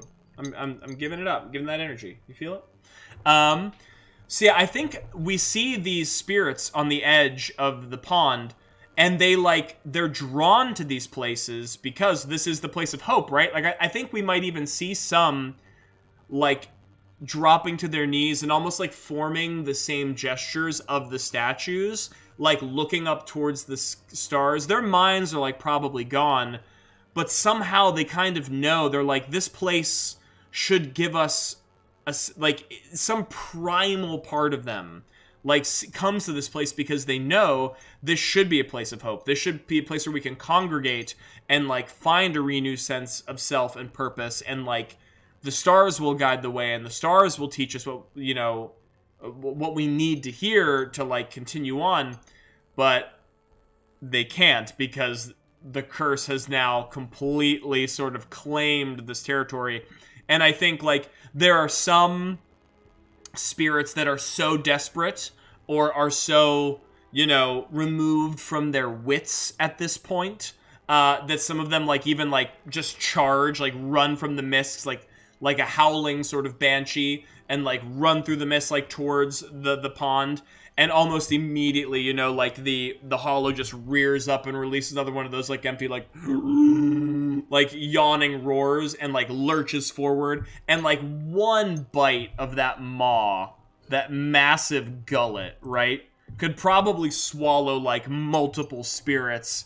And like, you know, so I imagine too, like there's like just this like void inside of a hollow, right? That's the thing about a hollow. That's why I think of them as hollows, is like they can just continue to devour and absorb, and they're never satiated and they never fill, right? It's just like they're like, so I almost imagine like sometimes they bite and like swallow them, and sometimes they just like hang their jaws open, and there's almost this like vacuum of like unseen energy, like this almost like tractor beam, you know, of like inhalation, this like just this like raspy and like mist gets like drawn into their gullet, and like bits of stone and like spirits, you know, like the spirits, you can actually watch them sort of like wisp out into like motes of air and like spiritual energy that just get like just like gobbled up inside of the hollow.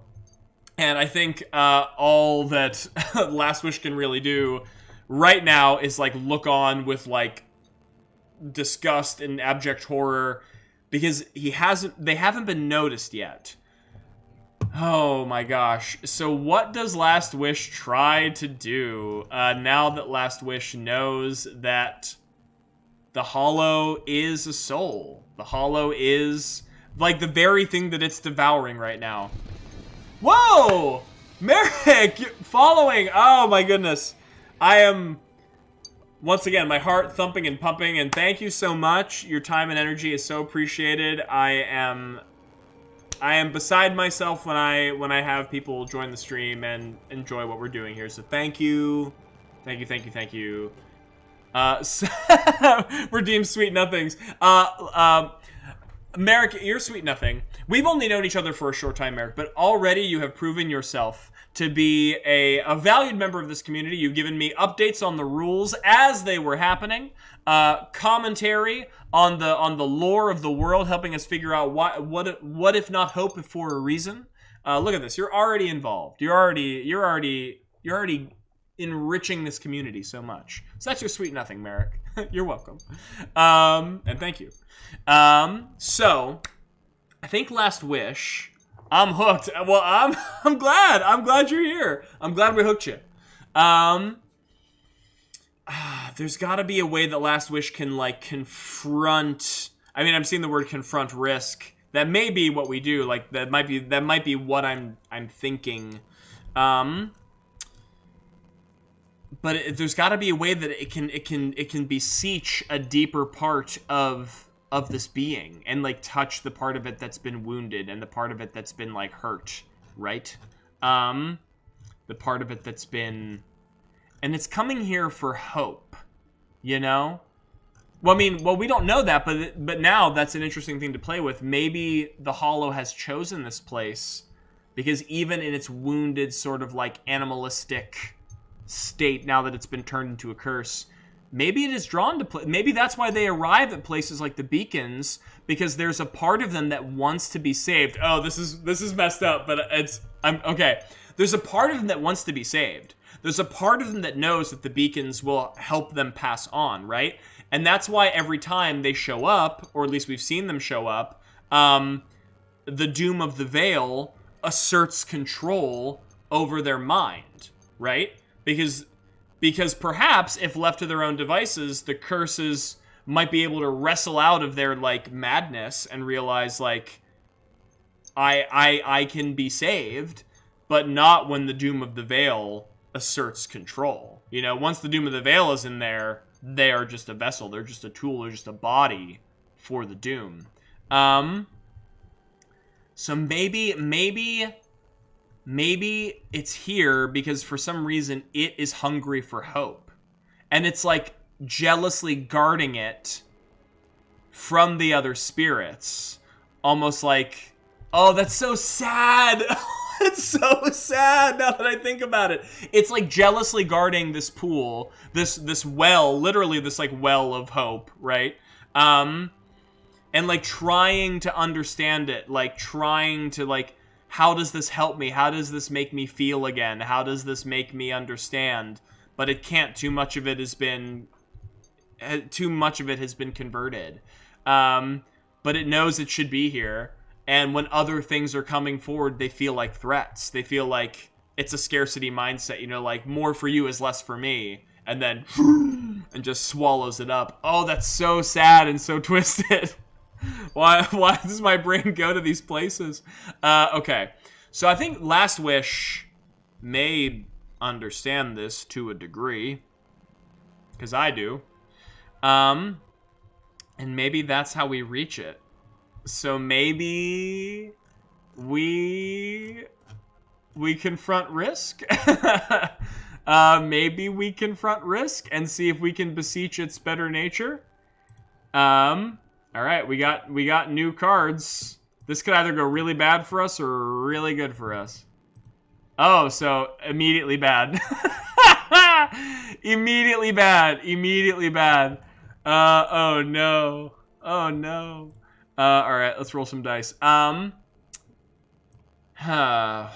guess the approach is going to be patience, right? Because first he's going to try and like talk to a deeper part of this being, this creature, trying to reason with it, trying to level with it.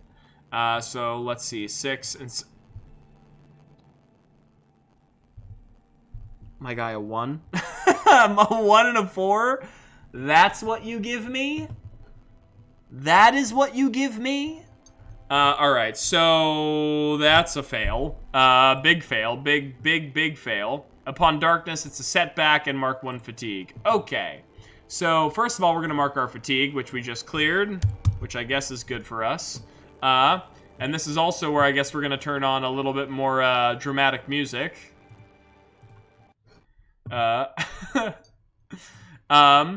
So I think Last Wish can see that the being is wounded and it's hurt and it's lashing out because it doesn't know how to reconcile its emotions. And I think also seeing some of the spirits being devoured also puts a newfound sense of urgency within Last Wish. As we sort of we stamp our staff on the ground, and there's like a burning flare of light, and it catches the beast's attention and it beads its eyes on us, and we say, hold up a hand. There is no reason for violence. There is no need for the senseless slaughter of the souls. I know what you are feeling inside. This one knows, has seen your pain firsthand. We know the truth now. And like you can see the being is sort of like watching. There's like the eyes are sort of studying it. And there's almost like an empty murmur under its breath, like, the pain, like recognizing, yes, the pain, focus on it, and like holds up the staff. Look into the light. Gaze firsthand into your salvation. I am Last Wish, and I am here to save all souls, even yours. It is not too late. You do not have to be a tool to the doom any longer. Free yourself. Let this one help you. And like I stab my staff again. There's another like flame, and the creature's like looking at it with like almost like the superstitious awe, right? Like it's kind of confused and threatened, but it's allured at the same time. And as another like sort of empty sort of like salvation. Yes, hope. It is why you have come here. It is why this one has come here. Now please, join us. Leave this darkness behind you and be cleansed in the fires of the protectors. We will guide the way. And like, as it's like leaning forward, there's like this moment where it's like, have we done it? Have we reached them? Is it done? And then suddenly there is a flash of red in its eyes, and it flings its head back as if it's just been touched by an otherworldly force, as it like lowers its gaze back on us. And now there's like a newfound malice, and there's a hunger there, as we can feel the pinpricks begin to light up on the back of our neck as we hear the doom of the veil hiss out from behind us. You thought it would be so simple, Firelight. that you could waltz before my creation and beg for its mercy, for it to save itself before you and your precious protectors. Foolish. A fool mistake by a fool servant of fool gods. This pitiful creature is mine, and nothing you can do or say shall change it. And you can, like, see the beast, like, wrestle against, like, the influence and, like, howl out and moan. Like, you can almost feel like it's trying to fight back. And there's another flash of light as, like, the doom asserts control again. It is mindless. It is pain and hunger made manifest, and it is mine to use. Now, hollow! As, like, the thing, like leans up as if, like, recognizing the command. Extinguish this firelight permanently. Like, lurches down and, like, now is, like, full mouth gaping at us. I mean, we failed at convincing it, so I think now we have to use the only route that we can, which is hopefully defending ourselves. Alright. So I guess we're gonna fight. We didn't really plan on it happening that way, but that's the way the cookie crumbles. We are going to fight a curse.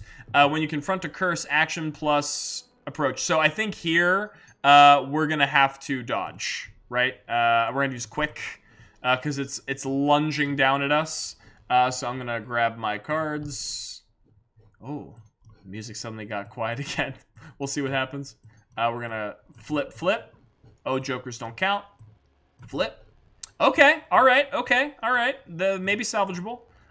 Flip. Ooh, not at all salvageable. Our quick is a +1, that is 4. Fight a curse. Upon darkness, we must evade danger. Okay. Oh boy. Draw 2 more cards. Flip 2 more cards. Okay. A wide gap could maybe happen with this. Alright, we're still evading, so I'd say we're dodging, so it's a 13, which is higher than both.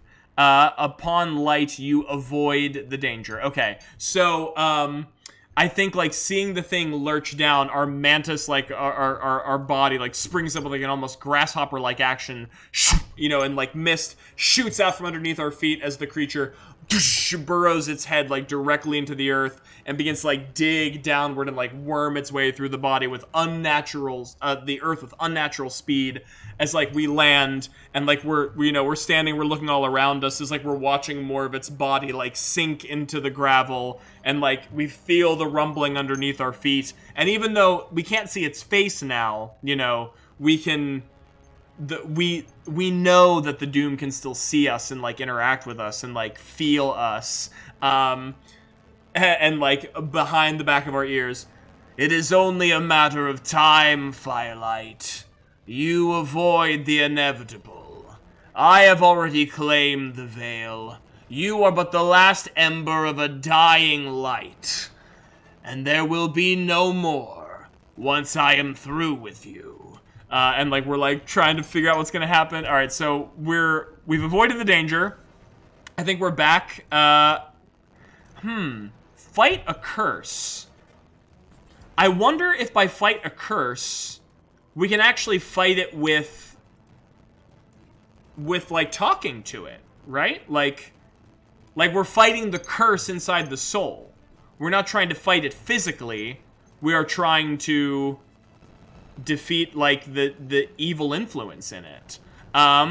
So I think what happens is, like, as it's, like, shaking, we, like, slam our staff onto the ground. There's, like, another, like, burning, like, ring of fire above our heads. Like, it ekes out around our feet with, like, fiery sigils. And says, I will not abandon you, soul. It is this one's duty to ensure that all souls, no matter how lost, find their way to the light. You can try to devour me, you can try to coil me into your grasp. I will not resist. I will find a way to reach you. One way or another. And like another like smash of the staff, there's like another light as like the beast like rears up its head and like we turn the staff toward it. But like in the flames, instead of like releasing some sort of like blast of fiery light, perhaps it's like you know, like when you're like when you talk about spell work, like in Game of Thrones, like you're staring into the fire to see a vision, you know, like you're seeing something in the flames. Perhaps like I hold the staff up and like I summon, there's like a flame, and like within that flame there's like a ring. It's almost like a portal into like a vision. And I say, look at yourself. Look at the life you've once led. It does not have to end this way. RP says, heck yeah, I love this. Good, that's what we're here for. And you can see as the beast is like craning down toward us, it like locks eyes on the flame. And we can't necessarily see what is going on inside of its mind, right? But there's like a flash of recognition as it like stares at the flame. And like we're almost intrinsically, like our antennas kind of like bend and twist. It's like we're turning the staff. Almost like intrinsically we kind of know which way to bend the staff in order to like help it see the story that it needs to see. Although even though we might not know what that is. But the beacon's fire knows, and we are its tended hand. And the creature's like staring at it and almost like being mesmerized by it, as you can, see like the red lights beginning to like flicker a little bit. As we're trying to break the hold of the doom of the veil, we are going to try to fight. We're gonna, I guess, patience. We're trying to appeal to its better nature. A 3 and a 9. Oh, never mind. I didn't get to stack any cards last time because I whiffed. I forgot. That's how that works. Okay, so now let's try this again. I'm gonna roll. That's a 10. 4 and 4 plus patience 2 is 10. So that's higher than both. So we get to stack 2 cards on the curse. So, hollows. Worms with eyes that gleam like rubies. 8 strength. Oh my god, this thing is so strong. Attacks from below consume all in its grasp. Spades count as 2 stacks. Okay, so we do not get to double our stacks, unfortunately, but we do succeed, a double succeed. So we're gonna stack these 2 cards on the curse. We got 1. I'll keep them up for now. So like we're holding up the staff that is like burning bright, reflecting into the eyes of the beast, as it's like a jaw begins to hang open a little bit, and like almost like you almost see like drool. It's almost like slack jawed, like kind of confused by what it's seeing, but there's something that resonates within it. And like just another gasp, sort of like an empty sort of a fire, like echoes out, and then there's like another pang of red light.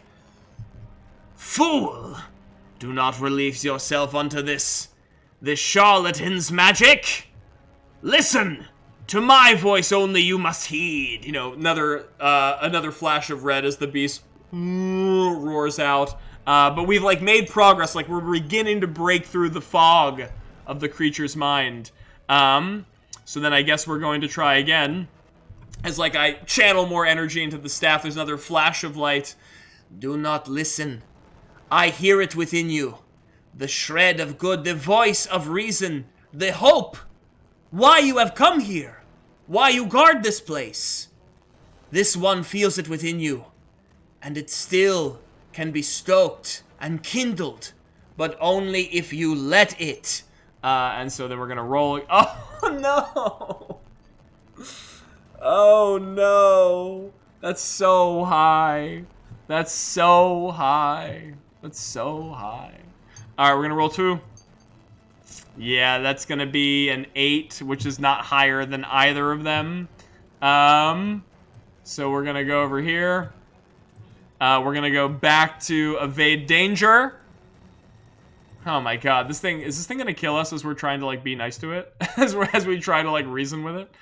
Very possible. Alright, so we're evading danger, but see, why can't I get low cards on the fight part? That's what I want, is low cards on the fight part. Okay, so I'm gonna say we're dodging again. So we're at a 9. which is only higher than 1. So we mark 1 fatigue. Okay, so what does that say to me in the fiction? That says to me... Okay, we're at 2 fatigue now. we started with fight with 0, which I guess is good, because if we wouldn't have rested, we would be unconscious right now. So, good call, RP, for letting me know that I could rest early, because otherwise we'd be in bad shape.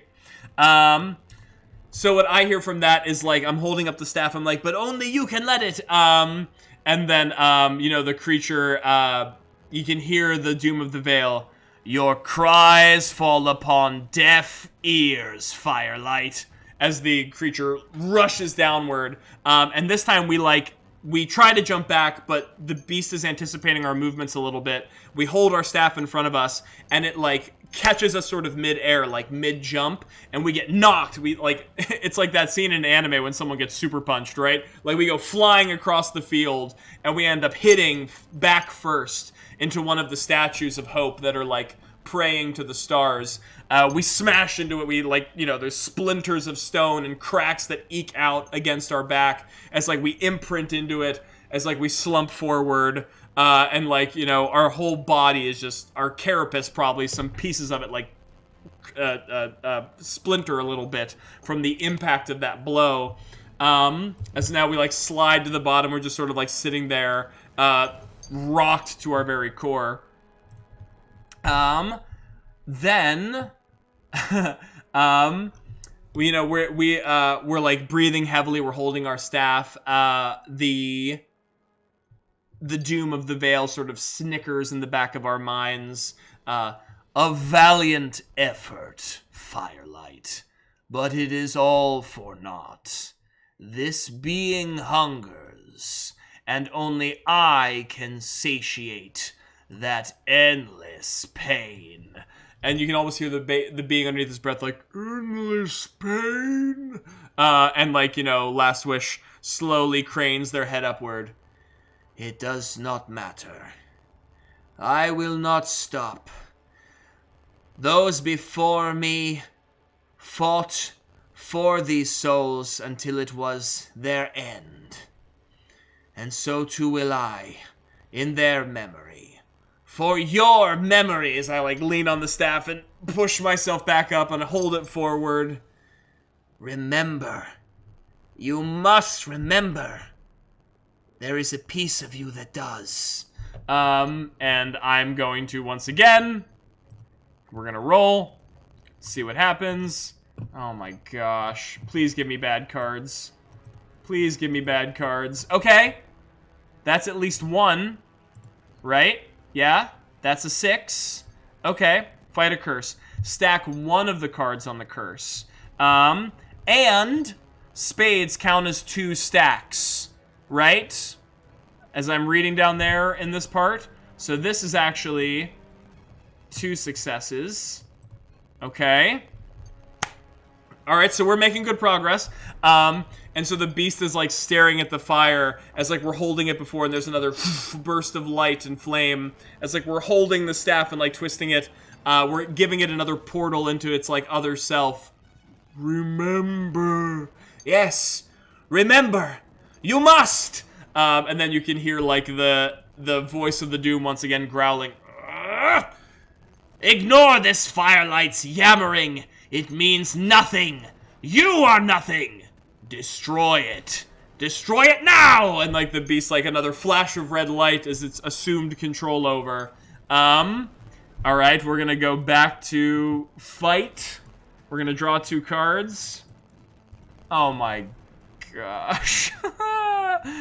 Give me a break. Give me a break. Alright, so what is a queen is worth 12? Alright, so I'm gonna roll 2 dice. Heart of the cards, baby, heart of the dice. I'm gonna roll 2 dice. Patient, +2. 7. Lower than both. Avoid danger. Oh my gosh. This thing is so adamant. Okay, 1 and a 5. We're avoiding danger. We're gonna do quick again. 7. 8 higher than both. Okay. So we avoid the danger. So once again, it lurches forward as we hop out of the way. This time, you know, our newfound strength, our hope in trying to save this thing, courses through our veins. We leap out of the way. It opens up its maw and just entirely swallows the statue. Like, whatever didn't get chipped off from our impact is just utterly tumbled down this thing's gullet as, like, the jaws close in on it. It would have been us, right? If we were any slower, we would have been the thing that is now falling down the endless chasm that is the hollow. But we narrowly avoid death at the hands of the beast. As it, like, snakes around and, like, looks at us once again like a viper ready to strike. We stamp our feet, another flame burning at the tip of our staff. The Doom does not believe in you. The Doom does not care for you. Listen to how it speaks. You are a tool. You are an instrument. This one knows you are more, that you were more, that you have been and can be more. Think of what has happened long before you came to this place. Who you were. It is inside of you. That much I know for certain. And I will roll these dice. Oh my gosh. The double sixes with a spade would have just been the moment to roll high, but it does not pan out for us. The influence of the Doom is way too strong. We have to avoid. Oh my gosh. The Queen is worth 12. Oh, please, please, please, please, please. Come on, roll decent. We're gonna go quick. See, these are the rolls we need when we're doing the fight part, not the dodge parts. We get a 10, which is shades, so we get 1 fatigue. Okay, so now we're at 3 fatigue, right back where we started. Okay. I think this one, we're like, it begins to run, it begins to lurch down at us. We run sideways trying to, like, skirt around it, but it sees that, and it just drags the bulk of its body and flings itself around and, like, catches us out, and once again lifts us off our feet and, like, smacks us into the large statue, right? The big one. And, like, maybe, like, one of the arms, like, cracks off and, like, tumbles and, like, falls into the water as we, like, land face first in the pond. And, like, you know, the water hits us and, like, we're sort of, like, our staff doesn't fully wink out because it's magical fire, but, like, it grows dim and we can see, like, there's a low ember light glowing in it. As, like, there's a part of us that, like, has just been hit so hard twice and is now, like, in the water. There's, like, a part of us that's, like, you know, just floating endlessly. And there's maybe almost, like, this could be it. Like, sweet release, you know? Why fight? Like, everyone else has failed before us. Why should we be any different? And then I think the voice of the protectors, like, encapsulates us once again, that resonance and that force, and says, "Last wish. You are so near. You are so near to fulfilling that which you are meant to do. This soul, you have reached it. It has heard you. You need only persevere. Do not fail it now. Do not fail yourself. Do not fail Penumbra." And with that, I think there's, like, a flash of light in our eyes and recognition as, like, we grab our staff and we hold it forward and its force carries us up to the top of the water. Boosh! We break the top of it, with the fire raging now back into full position as, like, we hold onto it and we're just, like, levitating, like, a few feet off of the water. You know, like, the magic of the fire holding us aloft as we hold it back towards the hollow. And actually, now that we're standing in the pond too, the creature is more wary, right? Because we've already discussed how the hollows don't like actually touching the manifestations of the spirit world here. They're just drawn to it sort of idly because of some primal part of their brain. But I think as we're holding the fire here and we're, like, channeling our energy through it and we're in the pond of hope, right? I think even the stars, like one of the arms broke off the statue, but there's still like that one arm that's like reaching out towards the stars that are hovering above its head. And I think even the stars begin to burn with like an orange light, you know? They begin shifting and moving in a new way. We're beginning to rewrite this creature's fate above our heads. As we're like holding the staff forward and says, "You may break me, you may throw me about like I am nothing, but I will not stop fighting for you. I am the only one who will, the only one left who can. And even if it is my final act, my last act, my last wish is to save you." And we're gonna try. Dun, dun, dun, dun, dun, dun, dun, dun, dun, dun. An 8 and a 9 are pretty high but doable. Pretty high but doable. Roll. I'm not even gonna look until I roll it. 7, 8, 9. Okay.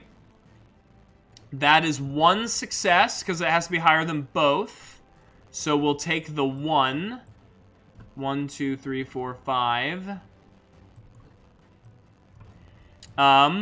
The creature, recoils from our words, as it, like, the lights flicker out again. "Last wish," it, like, mumbles. And then there's, like, the voice of the doom. "No!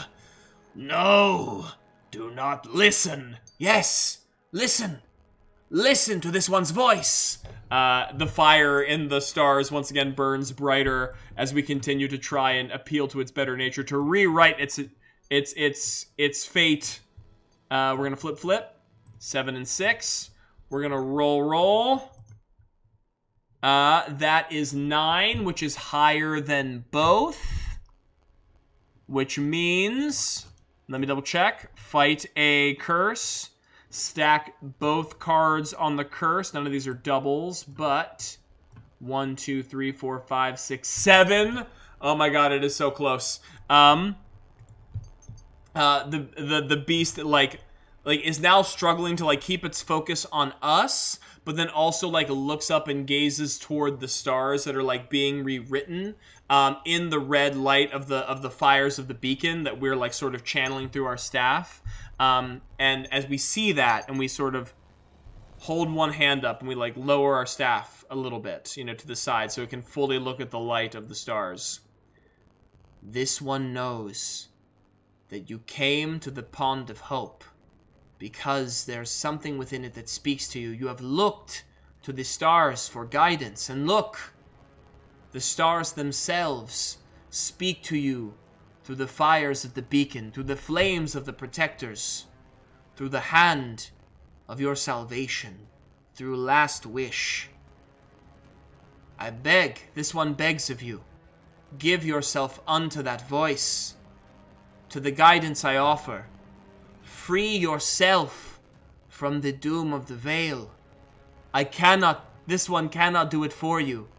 It can lead you to the way. It cannot force you." And we will try it again. Okay. This, I have a good feeling. 8, that's higher than 1. Which means we stack one of the cards. Which means I'll stack the 10. 1, 2, 3, 4, 5, 6, 7, 8! Alright. It says, "I cannot force you." And the being, the hollow, looks at the stars, which like continue to burn and shift and dance in that ember light. "Cannot force," it like mumbles. "That is right. This one can only guide." "Only guide," as it like turns its head down towards us. "If you would allow this one, it will do what it can for you, for all of you, all like you. But you must turn away the doom. It is our only chance. And to this, there's like a flash of red light in the creature's eyes as the doom comes back. You pitiful wretch! You weakling! You nothingness! I made you everything you are. You are only worth what you're worth, for I have given that worth to you. Now, finish this. Silence the firelight. Make yourself useful. And then the creature like rears back and, you know, Last Wish like holds up their hand like ready to brace themselves for another blow. And like there's a sudden stop. There's like an urgency that like fades within it. And you can hear the doom like, what? And the beast like swings its head, worth. Something worth.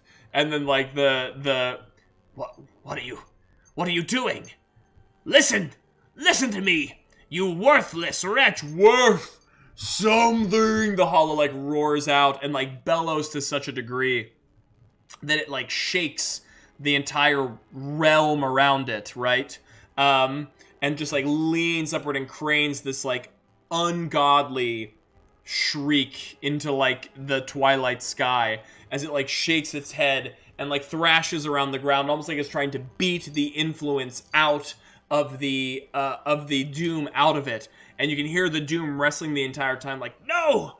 What are you doing? You can't! This is impossible! This is... And like the beast finally slams itself super hard against the ground and then like lurches itself into the water. And you can hear like the voice of the doom get like further away, like no, you know, like as like the beast like throws itself into the water, and it begins to immediately like sizzle and like what's the word? I don't want to say melt precisely, but what happened to the Calamity when it touched the water is it almost acted like acid, you know, like it burned it, like singed it. And you can see that beginning to happen with the creature throwing itself into the Pond of Hope. But Last Wish rushes up to its side and places a hand on its like massive body and begins to channel like soothing warmth, like light, like the light of the beacons into its carapace, and says, This place, it cannot hurt you. It is meant to be a boon, a salve. Let it in. Let these words in. The protectors have you now. And as like I utter these words, and maybe I even begin to chirp a song, which is similar to the song that I heard the Caretakers sing, right when they were interring all of the porcelain husks into the catacombs, and like I'm like petting its body, and like there's a sigil of like warm radiant energy that like is underneath my hand as like I'm petting the body, and like I'm whispering those words and like I'm chirping that song, and the beast is like beginning to like breathe heavily, and like more steam and like energy is burning off of its body. I'm gonna pull a picture of the hollow real quick, and you see it's like beginning to shrink, and a lot of the mist that's like burning off of it is like this black smoke, and like the carapace is sort of like shriveling down into this like inky goo, you know, and it's almost like eating away at something buried deep within the hollow, and it just keeps shrinking and shrinking and shrinking and shrinking, and we just keep resting our hand on it and singing to it the song of the Caretakers, the song of like a spirit being put to rest. And the fire is burning very bright in our staff and like lighting up the starlight above our heads at the statue, until finally all of that muck and that smoke is like dissipated away, until what remains there is a soul, right? And it is a soul not unlike the souls that we've seen surrounding the pond, the ones that have gone mad and have like lost themselves from losing their way and like losing the guidance of the Firelights, and like our hand is on their back, and it like looks up to us with this sort of like featureless face. As we like retract and we like bend down on our haunches, and we hold the light closer to its face, and we like reach out and we kind of like put our hand right underneath its chin and like we bend it to like look like wherever its like hollow eyes would be, like where our eyes are. And we say, oh, now I kind of want to pull up another tab over here real quick. We say, what is your name? We know that you remember. Tell us now. What is your name? And I'm going to say 1, 2, 3, 4, 5, 6, 7, 8, 9, 10. I'm just going to roll a random die. And this creature, this pitiful, like, fallen soul looks up at us. And as, like, we ask what its name is, and that memory begins to flood back as it's staring into the light of our fire, you hear this, like, pained voice echo out. Anar. My name is Anar. And, like, as it remembers its name and, like, says it out loud, the face actually shifts into one that does not look like a featureless blank slate. It actually begins to take on the visage of a person, of a human. And Last Wish, through its mandibles, does the best thing, the best facsimile of a smile that it can do, and says, "It is a pleasure to meet you, Anar. This one's name is Last Wish." And Last Wish puts an arm over Anar's shoulder as like we look up towards the statue where the stars were being rewritten in flames, right? And then suddenly the firelight sort of shifts and changes until once again it's creating like the same bluish light, the twinkling twilight patterns of the regular stars, the regular constellations. And as this happens, you can see more souls from the mists slowly walking forward and beginning to like approach the pond of hope without any fear of the hollow attacking them, as they like begin to fall onto their knees and like look up towards the stars and fall into those same prayerful gestures. And for the first time in however many ages, begins to actually receive the blessing and like the feelings of renewal that this place is meant to give them, as they walk forward and they begin to like brush the waters upon their flesh and begin to materialize more and more. And there's finally a feeling of repair and what's the word? Repair and hope, for lack of a better word, that is brought back to this place. And I think there is where we'll end the session tonight. Holy hell. What a time. What a time. That fight with the what do you call it? The hollow? Woo! Pulling no punches with no arms there. That was intense. Wow. This was a wild session, huh? Pretty heavy, with all this new lore that just got dropped into our Firelights universe. I had a damn good time. Thank you for everyone. Oh my god. For everyone who helped build our follow count, for the new subscribers from this session. Like, thank you so much. My heart to you for being here, for taking place in shared storytelling. That was good. The hollow's out of commission. Exactly. We saved it. I guess we'll just have to figure out what we're gonna do with Anar now. Poor Anar has been perverted by the darkness for so long, by the doom of the veil. But we will help Anar find salvation. But thank you for everyone who came, who lent me your time and energy, who just joined, the art of shared storytelling that solo RPGs can do. Thank you, RP, for being here directly, the creator of this wonderful game, to give us tips and advice and tricks. Thank you, Merrick, for being here as well and feeding me some more info and some lore. And thank you for joining Level 1 Adventuring. What is Level 1 Adventuring? We are a role-playing game, RPG and ttrpg stream, video games, pen and paper, the whole lot, solo RPGs, group RPGs. Please follow us if you love storytelling games and want to see more content like this. Follow us here on Twitch. Follow us on YouTube, where we upload all of our episodes after they air. This one will definitely be there within like a couple days. And follow us join our Discord, where we talk about the games that we play, where we talk about new things that I might want to try. And also, we're going to be converting that into a play-by-post space very soon. We're doing a lot of work on it. So if you want to play games with people, come join us there. Thank you, Tabletop Audio, for the music that was provided for the stream tonight. Thank you to Streamlabs and StreamSpell for all of the digital elements that make the stream great. And if you want to upgrade your own stream, take a look in the description box below for those links, affiliate codes from us. And with that being said, I think that's all of my usual spiel. So I think we're out this week. For the rest of the week, we'll be back Monday, Tuesday, Wednesday. I think we have 3 lined up next week. One of those nights will likely be Firelights again, because I want to keep playing until I finish finding all the beacons.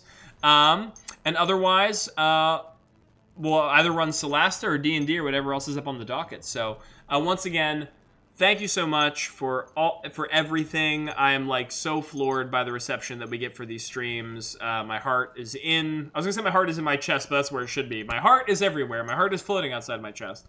And I hope to see you again for the next one. So until then, be well, be easy, get some rest, drink some water. I know I'm going to as soon as the stream ends. And we will see you in the next one. So I'm going to roll that beautiful outro. Good night.